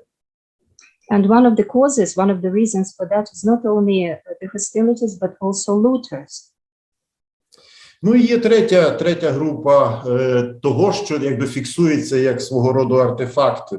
Ну це наші електронні копії, які ми маємо, електронні чи 3D моделі чи 3D скани, які ми зберігаємо. І тут є теж складність. Ми, наприклад, зробили там дуже багато сканів, причому сканів не тільки картин. Наприклад, у нас є скани Підгорецького замку, де ми можемо його віддрукувати, цей Підгорецький замок, буквально до кожної цеглинки, причому на горищі, в підвалі, де завгодно. Але ці речі теж треба зберігати якось. І тут багато хто не розуміє одних таких речей, якщо він має собі на якомусь носію десь скількись там терабайтів цього скану Підгорецького замку. Сучасна війна полягає ще крім тому, що є електронна війна, коли ці всі речі можуть бути стерті одним кліком офіцера, який працює у відповідних підрозділах війська. Тобто вони теж можуть щезнути, їх треба теж евакуйовувати, їх треба теж виводити. And one more layer to the cultural memorials that we need to take care of are e-copies or 3D modules or the electronic scans of not only paintings, but also the immovable property, like the castles, which are part of our collection. The Podgoretsky castle in particular is one of the jewels in our collection. And you must be conscious of the fact that these are terabytes and terabytes of information.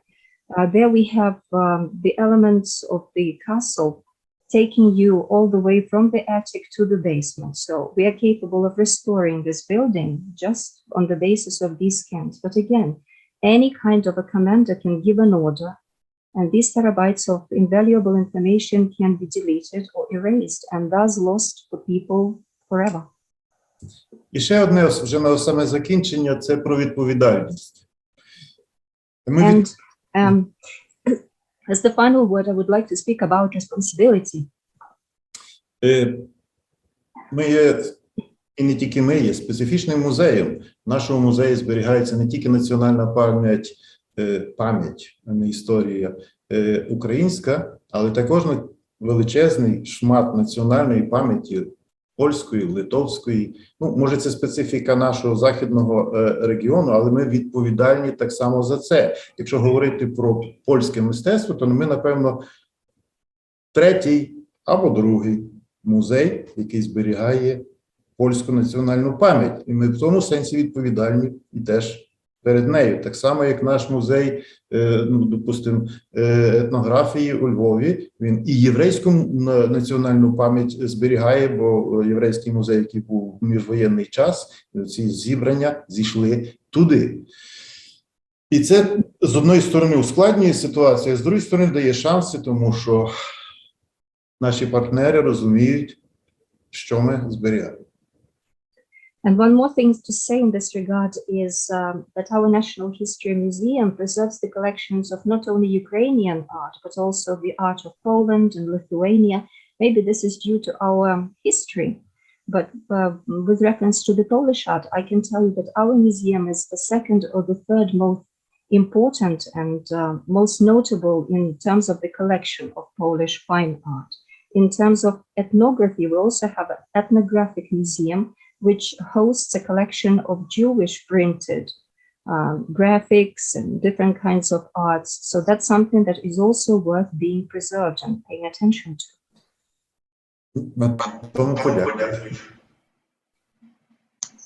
Дякую вам, пане Тарасе. І я хочу сказати, що от, власне, оця глобальність тої культурної спадщини, яка на нашій відповідальності, мабуть, що саме це мав на увазі пан Борис на початку нашої зустрічі, коли він сказав, що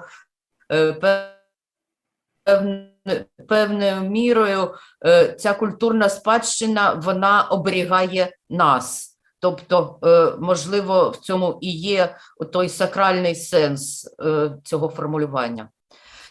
Thank you very much, Mr. Wozniak, because in many ways your intervention speaks in favor of what Mr. Boris Dolin told us right from the very beginning about the global dimension of culture and art when he said that this cultural heritage protects and makes it possible for us to survive our modernity.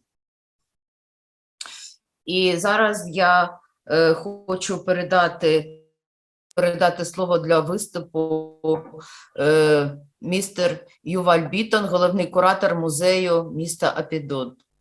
I would like to give the floor to Mr. Yuval Biton, who is the chief curator in one of the Jewish cities of Bidot. Ashdod, sorry. Ashdod, city of Ashdod. Well, I have to apologize first because my words are dealing with my experience, my small experience in my small museum here in Ashdod. I live in Ashdod. I'm the chief curator of this museum for the last 16 years, and through those 16 years, we have came through 5 or 6 military operations that the cause of them is they came into effect as a missile attack. What I do is because I live just across the street from the museum and we have a small museum, I'll first have to explain that we deal mostly with the contemporary art. In any exhibition that I have, I manifest in advance because you don't know when those operations are going to take place.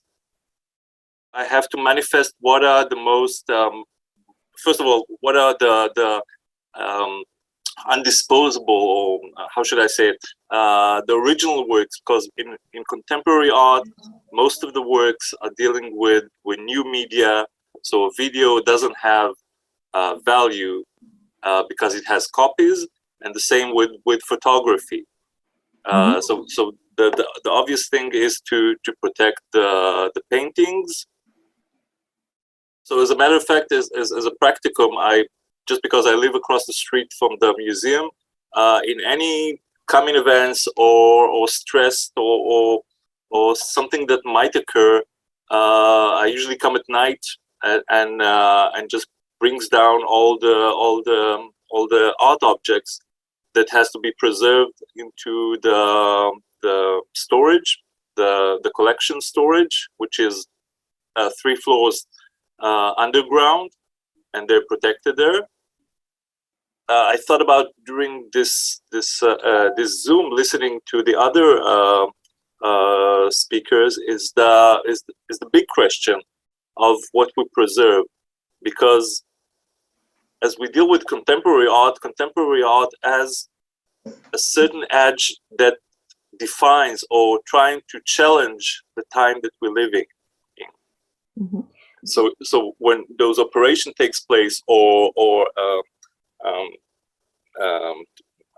how do they define it, as time of stress, or on a political scale, the question of contemporary art and the way that artists are challenging or criticizing the main policy or the agendas that the Israeli politics deals with are an extra layer of a conflict to any situation that we might come into. Months, what we had came to cope with was a museum that was closed by not our mayor, but a mayor of another city, of Ramat Gan, that closed his own museum because of work that he conceived as provocative or anti-religious. What I'm trying to say, and excuse me while I'm trying to figure it myself and try to explain it, and with the difficulties of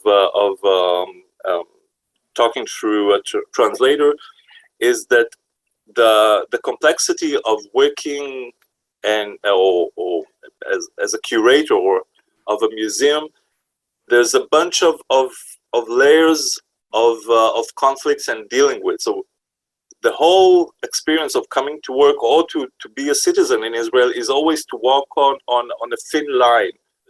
Maybe I should have mentioned it before.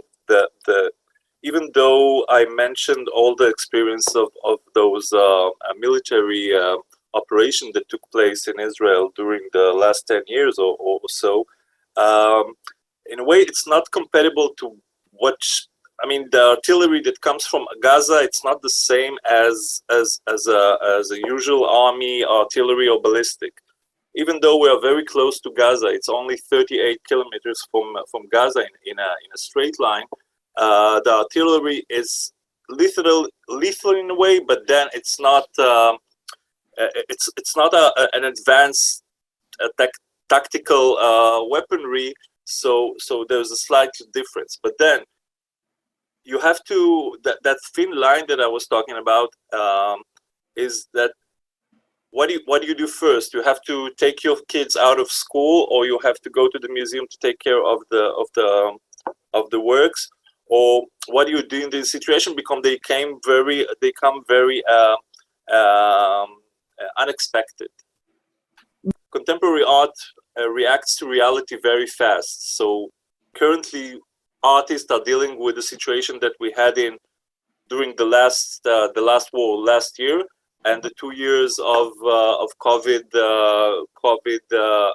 virus.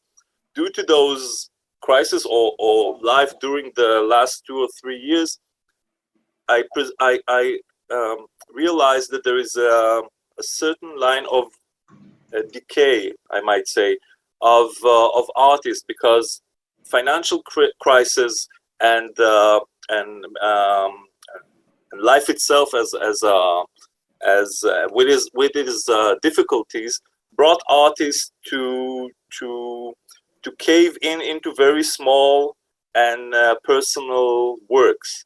So the bravada of going outside and doing large things or new things have to yet be seen in the near future in order to perceive what they've done what the situation of the recent situation done to their work. I'm sorry for my thoughts being so spread out and a bit confused. But that's what I have to say. And if you have any question regarding the operation of dealing with the Museum of Art under several attacks, that's what I have to say. Ну, вибачте мене за те, що, можливо, самі мої думки та способи, які я їх викладаю, трохи плутано звучать, але це все, що я планував вам сьогодні розказати. Якщо ж ви хочете дізнатися про те, як ми реагуємо на обстріли і що робимо із мистецькими предметами, будь ласка, я готова відповісти. Аню, вас не чути. Вімкніть мікрофон. Hannah, you have to unmute your microphone. Ми дуже дякуємо вам, пане Ювал. І насправді те, що ви говорите про тонкий лід, сьогодні ми дуже добре розуміємо цей стан. Thank you very much, Mr. Yuval, for sharing your thoughts, and actually your statements concerning walking on the thin line resonate and echo with us. We know what you're talking about. І я хочу запросити до виступу пана Сергія Лаєвського. Мені пощастило побувати в музеї і особисто поспілкуватися і побачити, як впорядковували музейні експонати під час обстрілів співробітники музею. Дуже цікавий і страшний, і унікальний досвід у пана Сергія. І я думаю, що буде цікаво нам послухати такі вже узагальнюючі такі моменти про те, як же нам зберігати і зберігатись. Now, lastly but not leastly, I would like to give the floor to Mr. Sergei Laevsky, who is going to share about his personal history of safeguarding and protecting exhibits and pieces of art from the art and cultural collection from the museum that he heads. I have been honored in many ways to go there and see it all with my own eyes when the hostilities commenced in Ukraine, to see how his staff were very apt and very skillful in preserving all of these art pieces. So the floor is yours, Mr. Laevsky. Доброго всім здоров'я, шалом. Strong health to everyone, shalom. Ну, по-перше, я хотів би подякувати пані Ганні за таку можливість долучитися до нашої сьогоднішньої розмови. Firstly, I would like to thank Ms. Hannah Sherman for inviting me to participate in this today's talk. Як на мене, дуже важлива і, на жаль, для нас надзвичайно актуальна тема – захист культурної спадщини під час війни. Today we're talking about preserving the cultural heritage during the years of war. І я собі задаю питання, який найкращий спосіб уберегти музейні колекції, культурні цінності під час військової загрози?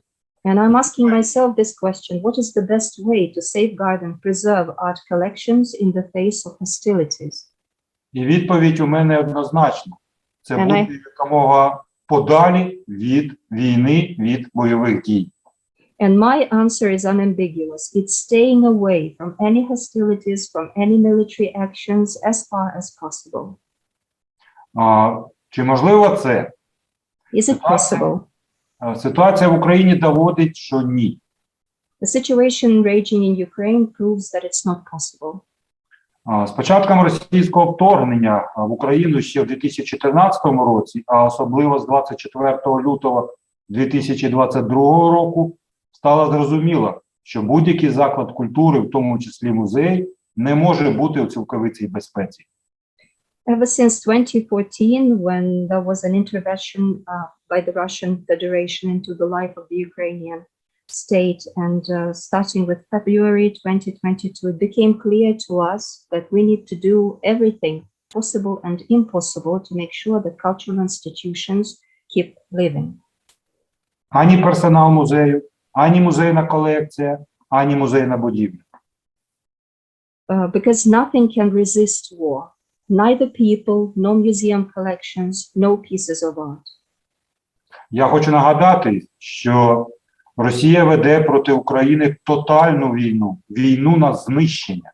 Let me remind you that Russia engages in an all-out war on Ukraine, the war for the annihilation of the Ukrainian culture and population. І в будь-яку мить може обірватися людське життя, може бути втрачена культурна цінність або ціла колекція, може бути зруйнована музейна будівля. And anything can be lost in a twinkle of an eye, whether it be a human life, or an exhibition, or a collection, or any exhibit of great value. А той досвід, який мають фахівці з порятунку культурної спадщини у світі та музейні працівники в Україні, він персоніфікований. The experience that we here in Ukraine have and different kind of museum personnel have in terms of securing and protecting pieces of art is really personalized. Кажуть, ніщо не може трапитися двічі або в одну воронку снаряд, в друге не влучить. Це неправда. Повторюється і влучає. They say that things never happen twice. You cannot walk into the same river twice. But as life witnesses to this fact, yes, it very well may be so. Наш досвід Чернігівського історичного музею імені Василя Тарновського, це досвід тих, кому пощастило. Our experience, the experience of the staff working for Vasil Tarnovsky Chernihiv Historic Museum is the experience of the people who have been lucky enough. Ось оцей уламок міни сьогодні дістали із стіни в 40 сантиметрах від того вікна, яке у мене за спиною. This is the splinter of a mine that today was extracted from the wall, which is behind me right now. Наш персонал вижив, наша колекція не зазнала ушкоджень, і наші будівлі вціліли.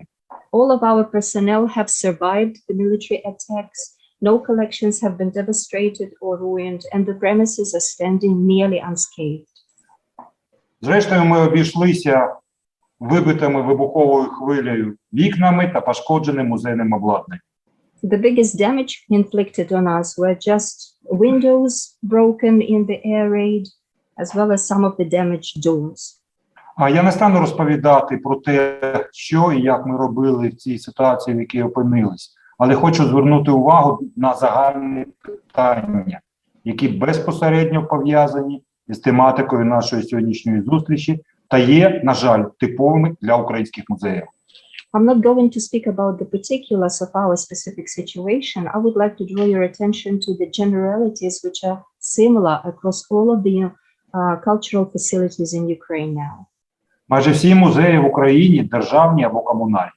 Наші колекції є державною власністю, і згідно із законодавством ми тільки управляємо ними.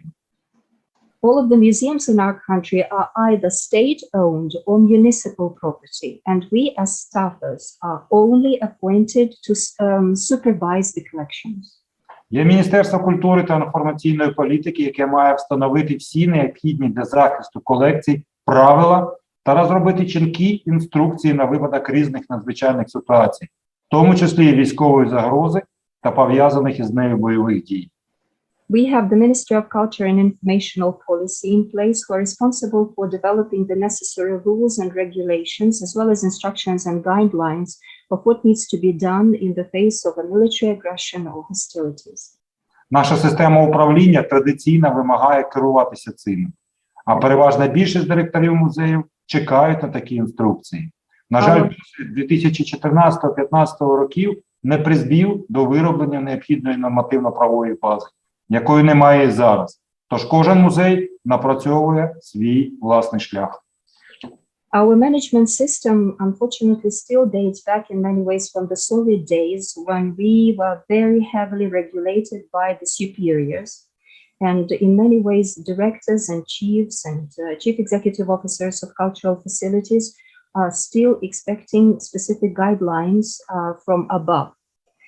And a lot of necessary legal framework hasn't been developed yet. Therefore, in many situations, we as museum staffers have to develop the rules and regulations that will protect both the life of our staff as well as the museum collections.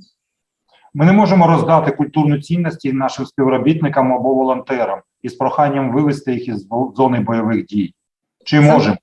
Хто візьме на себе подібну відповідальність? Something that we cannot do and we cannot assume responsibility for that is to ask military personnel or any other people who are leaving the zone of hostilities to safety and security, asking them to take with them cultural pieces. It's impossible. We are not authorized to do so. But who is responsible for giving the necessary instructions? Одним із способів порятунку колекції є евакуація, про яку сьогодні згадували. The only way to save and salvage collections, of course, is the evacuation that we have repeatedly referred to today. Для здійснення евакуації має бути наказ. Хто його віддає? Міністерство, орган управління музеєм чи директор музею? Хто буде нести відповідальність за втрати культурних цінностей під час евакуації? А хто несе відповідальність за це, що ця евакуація не відбулася? Who is responsible for issuing the orders for evacuation? Is it the responsive ministry? Are these the authorities responsible for the museum collections? Who will be responsible for not issuing these commands? Or in case such collections get destroyed during evacuations, who will assume responsibility and liability for that? Я собі написав 9 пунктів, що необхідно розуміти і знати для проведення евакуації. I have here a list of 9 points that I have written for myself as the necessary precautions to take in the event of evacuation. Перше. Мати чіткий перелік культурних цінностей, які підлягають евакуації першочергово та у другу чергу. In the first place, it's the list of the cultural valuables that need to be evacuated as the first line and the second line of evacuation. Друге. Знати, де перебуває кожен музейний предмет. Secondly, it's to know the location of every museum item. Третє. Мати необхідну кількість пакувального матеріалу та відповідної тари, яка дозволить безпечно перевозити культурні цінності, оскільки цінності вирізняються між собою матеріалом, розмірами, вагою, станом збереження. І все це має бути враховано. Thirdly, it's to have the adequate amount of wrapping materials as well as the necessary containers to export and transport all of the necessary cultural valuables, because you know all of them are different in their character and they require different treatment. Четверте. Точно знати місце, куди має бути евакуйована колекція. Стан будівлі або споруди, умови, температурно-вологісний режим, системи безпеки, міцність з точки зору ураження боєприпасами. Fourthly, it's to know for sure and exactly the destination where the collections are going to be evacuated. You know, you have to know all of the particulars concerning the temperature conditions, the sturdiness of the building against shelling, and whether or not the moisture is adequate for the pieces of art to be protected safely, etc. П'яте. Транспорт, який перевозитиме колекції. Fifthly, it's the transportation to transport the collections. Шосте. Охорона на весь час завантаження, транспортування, вивантаження. Sixth is the security measures. It's the people who will take care that nothing gets looted all the way from the museum to the point of destination. Сьоме. Маршрут пересування, у тому числі запасні маршрути, на випадок завантаженості основного або руйнування комунікацій. Seventh point, of course, it's the route or the route along which the collections will have to be transported. These have to be plans A and B if there are points of overloading and you will have to take a detour. Восьме. Кількість супроводжуючого персоналу та умови його проживання в тому місці, де буде тимчасово зберігатися колекції. Point 8 is the number of personnel to accompany the collections being evacuated, the places of their stay in the places of destination during the whole period of time as these collections are going to stay outside the museum premises. І дев'яте. Вирішення фінансових питань евакуації. And ninth point, it's the finance that will fund the evacuation procedures. Я переконаний, що тут ще можна додавати багато пунктів, які я або не врахував, або не звернув на це увагу. I'm sure this list is not exhaustive and many more points can be added. Якщо питання евакуації неможливо вирішити або вже запізно вирішувати, важливо пам'ятати наступне. If evacuation is impossible, then it's important to remember the following. Бої під Черніговом почалися ввечері 24 лютого 2022 року. In our situation, what was important was the following. Our story began on February 24th in the evening. Ніяка евакуація колекцій із нашого музею була неможлива. And no evacuation of our collections was possible. Тому я і виписав ці пункти, які вважаю достатньо необхідними з точки зору, коли бойові дії відбуваються безпосередньо поруч із музеєм, а колекції вивезти неможливо. So my list of items was conditioned by our circumstances when the hostilities were raging right next to the museum premises and it was impossible to evacuate the pieces of art. Перше. Військовослужбовці. Бойові дії в умовах населеного пункту можуть відбуватися де завгодно. Військовослужбовці та важка артилерійська техніка перебувають на тих позиціях, де найбільш зручно вражати ворога, а також стримувати його просування в межах міського простору. In this respect, because we are talking about waging war, we must also be mindful of the military personnel and heavy weaponry that can always find for themselves the most suitable dislocation, which can also be right next to your museum facility. Може статися, що такі позиції будуть поруч із музеєм, або сам музей перебуває поруч чи в межах військової інфраструктури. So the museum can find itself within the military area. Це те, що я кажу, трапилося якраз з нашим музеєм. It's exactly what happened to our museum. Протягом всієї оборони Чернігова наша артилерія наносила дуже важкі уразливі удари ворогу, перебуваючи буквально в 300-500 метрах від музею. In our situation, the situation of the city of Chernihiv, the artillery machinery was placed some 300 to 500 meters away from the museum facility, and the blasts that were raging around and were delivered by the Ukrainian artillery were really powerful. І ви розумієте чудово, що постріли у відповідь летіли практично в наш бік.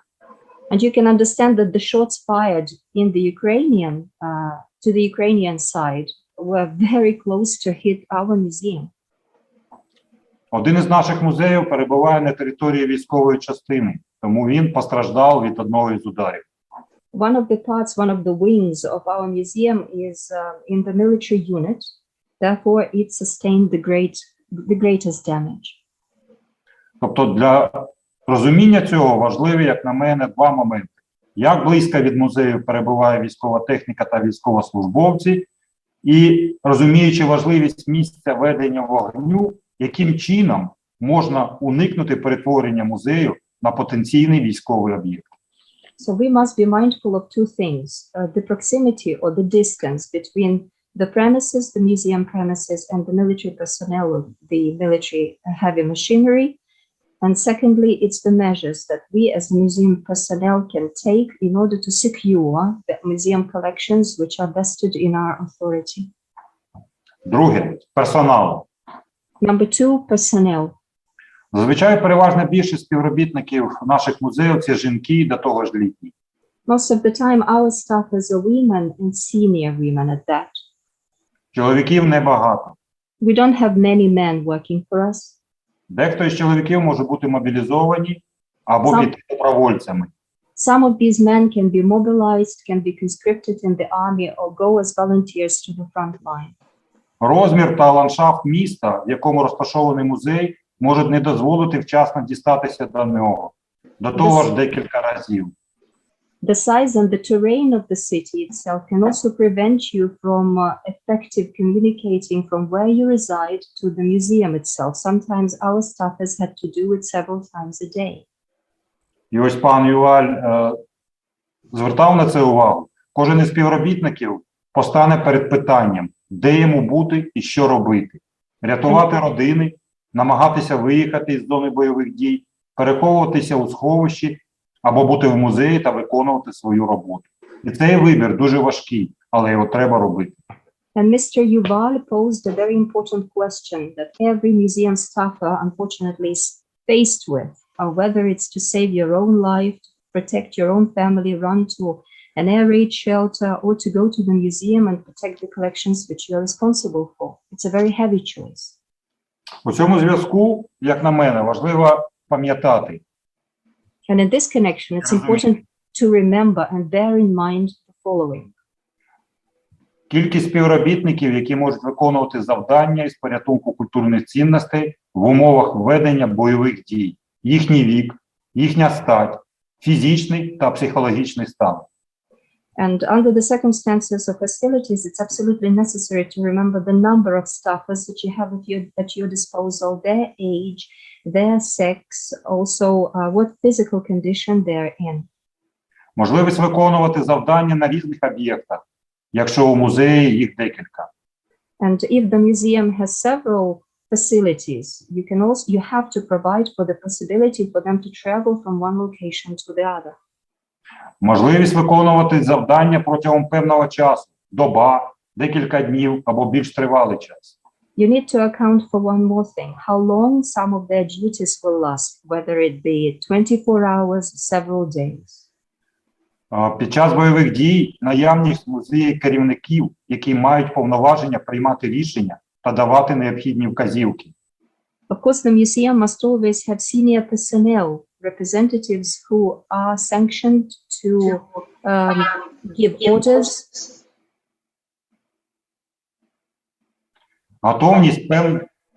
Готовність певної частини персоналу бути в музеї в режимі 24/7, а також взаємозамінність певної частини персоналу. You must also make sure that some of the personnel have to remain in the premises of the museum, perhaps sometimes 24 hours a day, and they have to be able to change each other to make sure that nothing gets lost or looted. Третє. Будівля. Third point, it's the buildings. Зазвичай музеї в Україні розміщені в пристосованих будинках та спорудах, деякі є пам'ятками архітектури або історії. Usually our museums are housed in the special adequate premises, and a lot of these premises are also historic monuments. Не всі будівлі є достатньо міцними з точки зору витримати вибухову хвилю, потрапляння боєприпасів або пряме влучання. But all of these buildings are strong enough to withstand the impact force of shelling. Чимала кількість будівель не мають підвальної частини, а деякі підвали непридатні для сховища. Quite a lot of them don't have the necessary storage facilities underground. Some of them don't even have basements.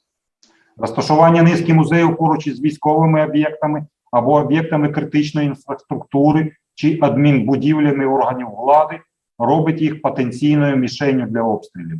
Their location near the objects of critical infrastructure or near the military detachments make them a rightful prey to shelling, and they can easily be hit by shells or different kinds of artillery shots. They become objects of bombardments. Дерева поруч із будинком можуть захистити від удару, а можуть бути небезпечними. Trees can become either a shelter or pose danger. У цьому зв'язку, як на мене, важливо наступне. And in this regard, the following is important from my viewpoint. Фізичний стан будівлі. The physical condition of the buildings. Кількість поверхів, 1, 2 або більше. The number of floors, 1, 2 or more. Матеріал, з якого збудована будівля. Цегла, бетон, дерево або щось інше. The construction material used for the making of this building, whether these are bricks, cement or wood or something else. Треба знати і розуміти товщину стін, із чого зроблено перекриття, дерево, залізобетонні плити або металеві конструкції. You need to understand the thickness of the walls as well as the durability of the material from which these buildings are made. Що відбувається на горищі і на даху? В якому стані дерев'яні балки? Чи пропитані вони протипожежною обробкою? what the condition of attics and basements and cells is in, whether all of the necessary fire-proof measures have been taken to make sure that the buildings will not catch fire easily. За наявності підвального приміщення треба розуміти, If there are basement facilities, the following needs to be remembered. наскільки воно надійне як сховище для персоналу та колекцій, а також які в ньому умови: кількість виходів, освітлення, вода, каналізація, витяжка, перебування в ньому людей протягом тривалого часу, наскільки це можливо. You need to study the conditions that these basement facilities have to offer, how many points of exit and entry there are there, how many people it can house, what length of time can these people stay inside these premises, ventilation conditions, etc. Якщо ми розміщуємо там колекції, наявність металевих шкаф, стелажів або іншого обладнання. If we want to place collections there, we need to make sure that there are also the necessary installations and frameworks as well as the shelves to store the collections safely. Якщо там перебуває персонал, то важливо забезпечити ліжками, стільцями, ковдрами, засобами санобробки, особистої гігієни, мати зону для продуктів харчування. If human personnel are going to stay there to secure the art collections, then you need to make sure that there are all of the necessary sanitation materials, beds, foodstuffs, everything to cater to the lives and convenience of the people who will be taking care of the storage of your art collections in the basements. Пан Тарас показував пістолет, тому дуже важлива система безпеки та охорони музею. Taras also spoke about weaponry. Another important point to bear in mind, of course, is the security measures. Дуже важливе значення мають резервні джерела живлення, генератори, свердловини для питної води або технічної води. Other technicalities play importance in this respect.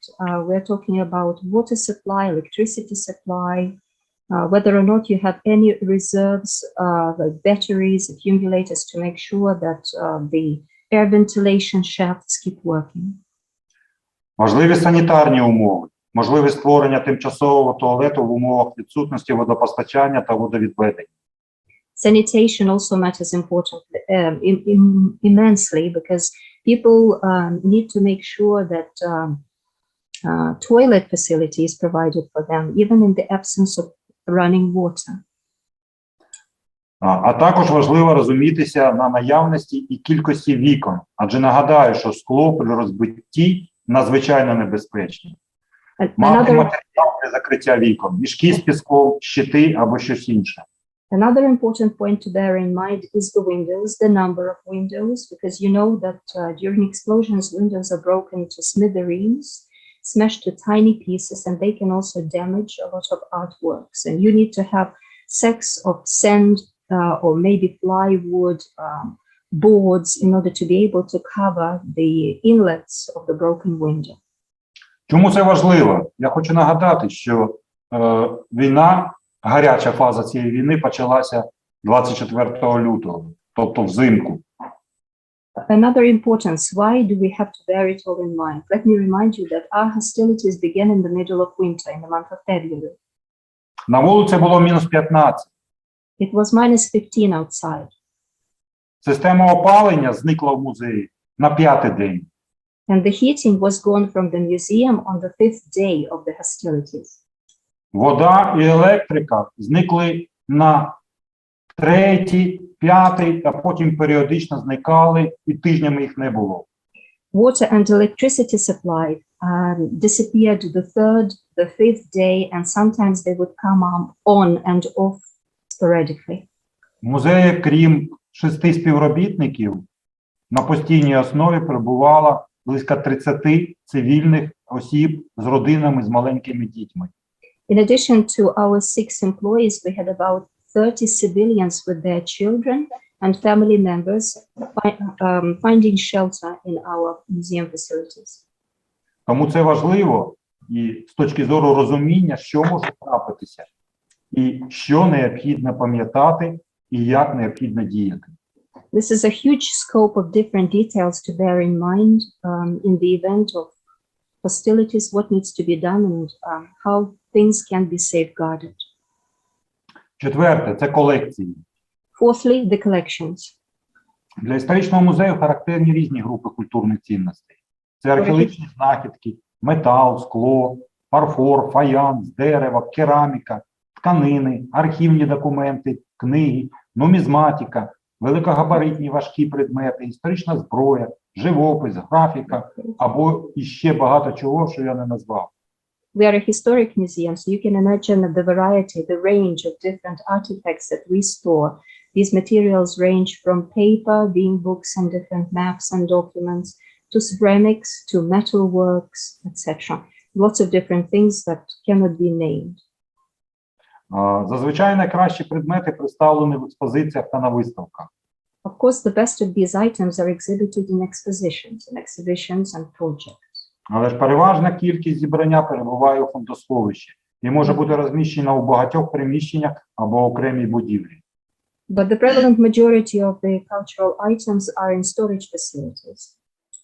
Чимала кількість культурних цінностей потребує реставрації, тож переміщення таких предметів несе їм певний ризик.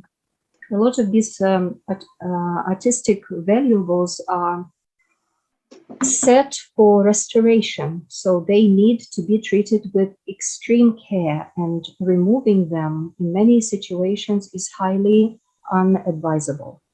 Є дуже цінні предмети, але наявний персонал без наявності спеціальних механізмів не може їх підняти і перемістити.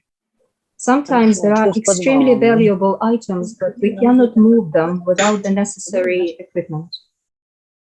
Дуже важливим для збереження є також музей. За какое время на четверг?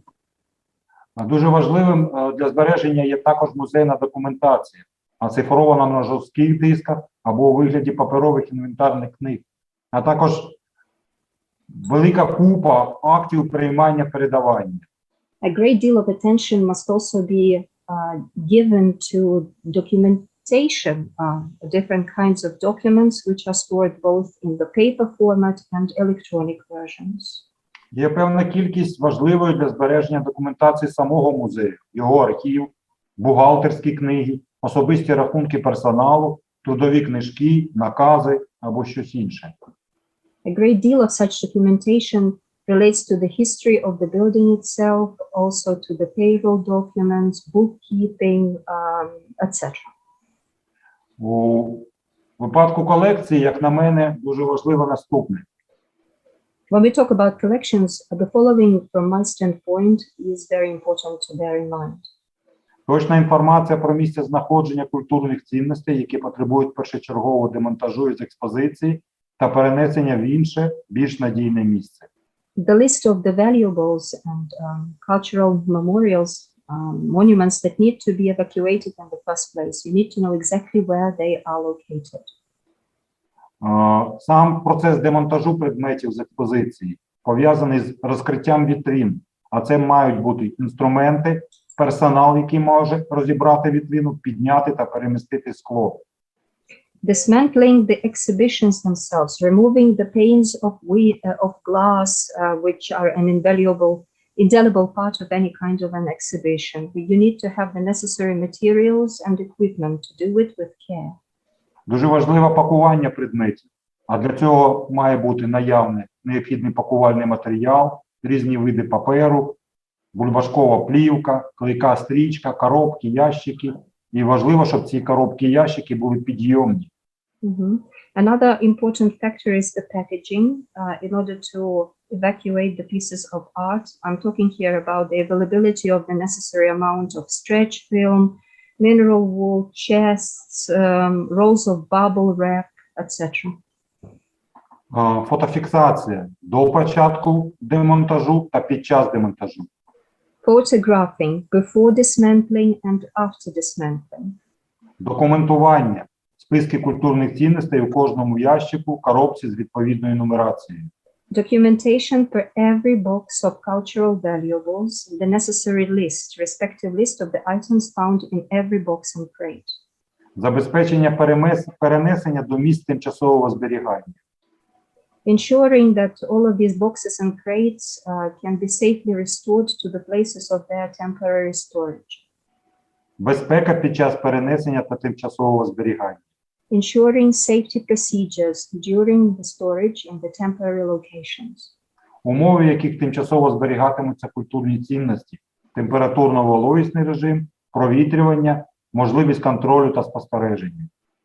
Making sure that temperature, moisture controls, and possibility to surveil over these boxes and crates will be ensured as all of these objects are temporarily stored in their temporary locations.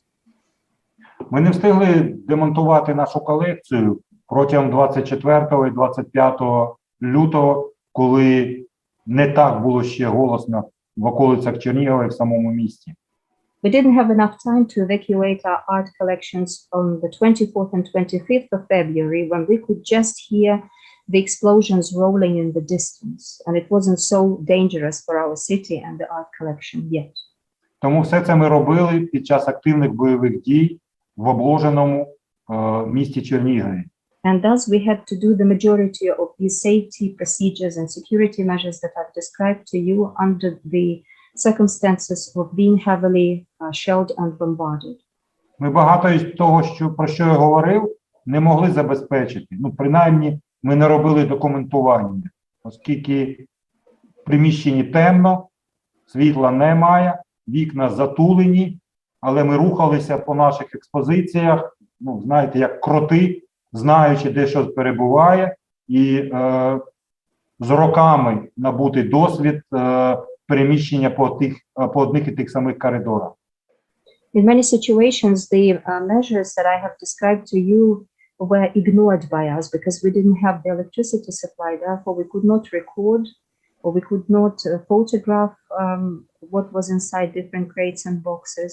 And in many ways, we had to move around the building of our museum, groping, finding our way by hand, and we were feeling pretty much like moles. And in this respect, we were greatly helped by our knowledge of the corridors and the location of different cultural items and exhibits.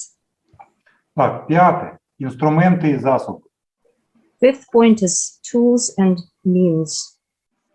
Оскільки війна триває, because the war is still going on, що в тих умовах, в яких опинилися ми, необхідно передбачати, що колекції музею можуть залишитися в тому місці, де музей перебуває.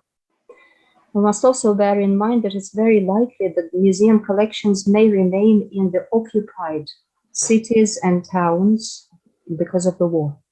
І там, де експозиції ще не демонтовані, треба розуміти, що необхідні інструменти та засоби, які мають забезпечити демонтаж експозиції та життєдіяльність музею.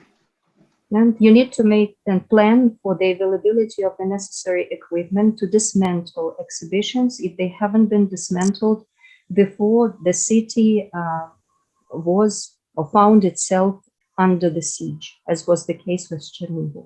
Персонал, який залишається на місці виконання своїх обов'язків, також потребує засобів для виживання. The personnel that remain in the occupied or besieged territories also require means of survival. Треба бути готовими, що підвальні приміщення музею можуть стати місцем прихистку людей, яким нема куди сховатися під час обстрілів або повітряних тривог. You have to prepare yourselves for the fact that basements of your museum facilities may become air raid facilities and shelters for the remaining personnel. Що в цьому контексті важливо? Я перепрошую, пане Сергію, тут мені пишуть організатори, що у нас вичерпується час конференції, може просто перерватися зв'язок. Тому я б вас дуже просила, давайте ми фіналізуємо. Буду завершувати. I beg your pardon, we have to bring our conference to a close. So please, your final remarks, please. В цьому контексті дуже важливо пам'ятати про ті необхідні засоби, які, по-перше, допоможуть рятувати колекції, а по-друге, допоможуть виживати людям. So there's a whole range of different points and items to be remembered and to be mindful of in order to make sure that both pieces of art as well as people's lives are safeguarded and well taken care of. Шосте. Волонтери та друзі. Sixth point is volunteers and friends. Необхідно мати певний встановлений зв'язок з волонтерами, ну і оскільки ми не одинокі в цьому світі, то мати друзів, які і будуть готові, будуть мати таку можливість допомогти тим, що музею необхідно саме в цей час.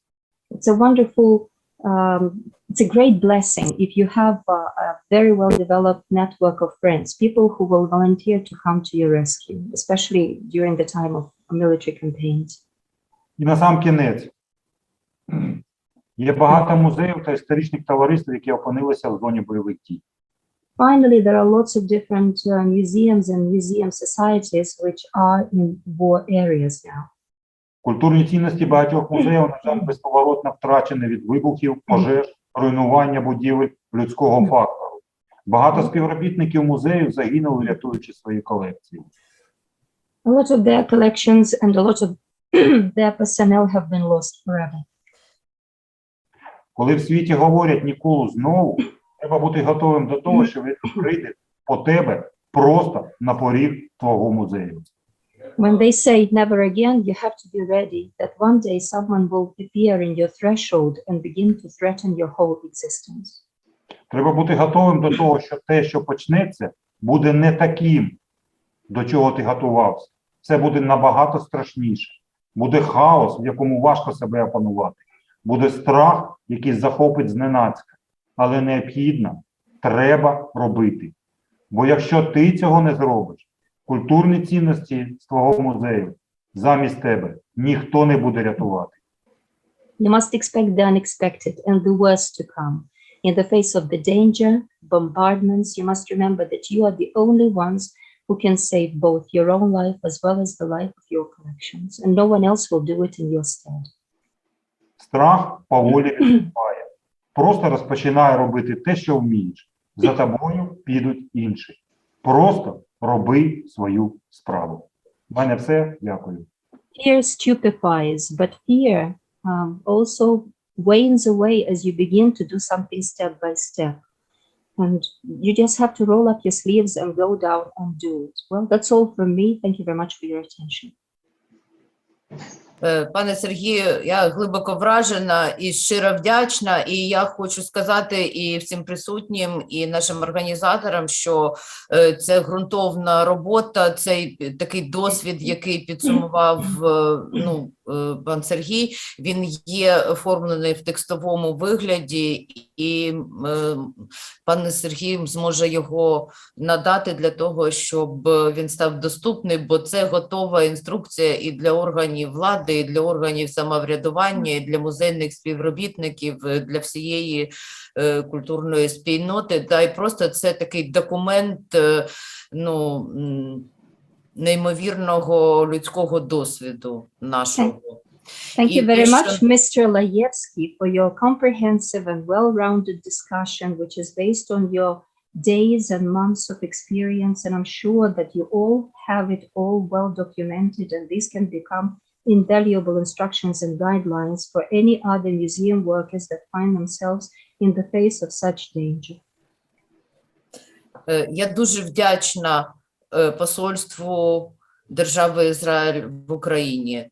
Дуже вдячна майстер-класу за організацію нашого заходу. І оскільки ми і додавали час, і все одно нам його не вистачило, це свідчить тільки про те, що була велика потреба у такому спілкуванні, і що ми готові до такого спілкування і надалі, і будемо вдячні, ми як культурна спільнота, як музейна спільнота, будемо вдячні за подальшу комунікацію. І я прощаюся, дякую, і прощаюся, і від себе особисто, від журналу «Антиквар» можу просто запропонувати ще зустрічатися, ще спілкуватися і поширювати наш досвід. Дуже дякую всім. I thank the Embassy of Israel in Ukraine. I thank Masterclass for giving us this opportunity to conduct today's event roundtable discussion. And on behalf of the cultural and museum community, I want to extend my gratitude for the great deal of interest expressed by both the speakers as well as the participants of today's roundtable talk, and the fact that we have extended the time allocated for today's event substantially bears witness to the fact that it's absolutely necessary for Ukraine in the time that our country finds itself in. So we look forward to other opportunities to continue our communication. And at this, I would like to wish you all goodbye. Bye. Дякую вам. На все Thank добре. you. На все добре. Best of luck. Щасливо. Take care. Щасливо.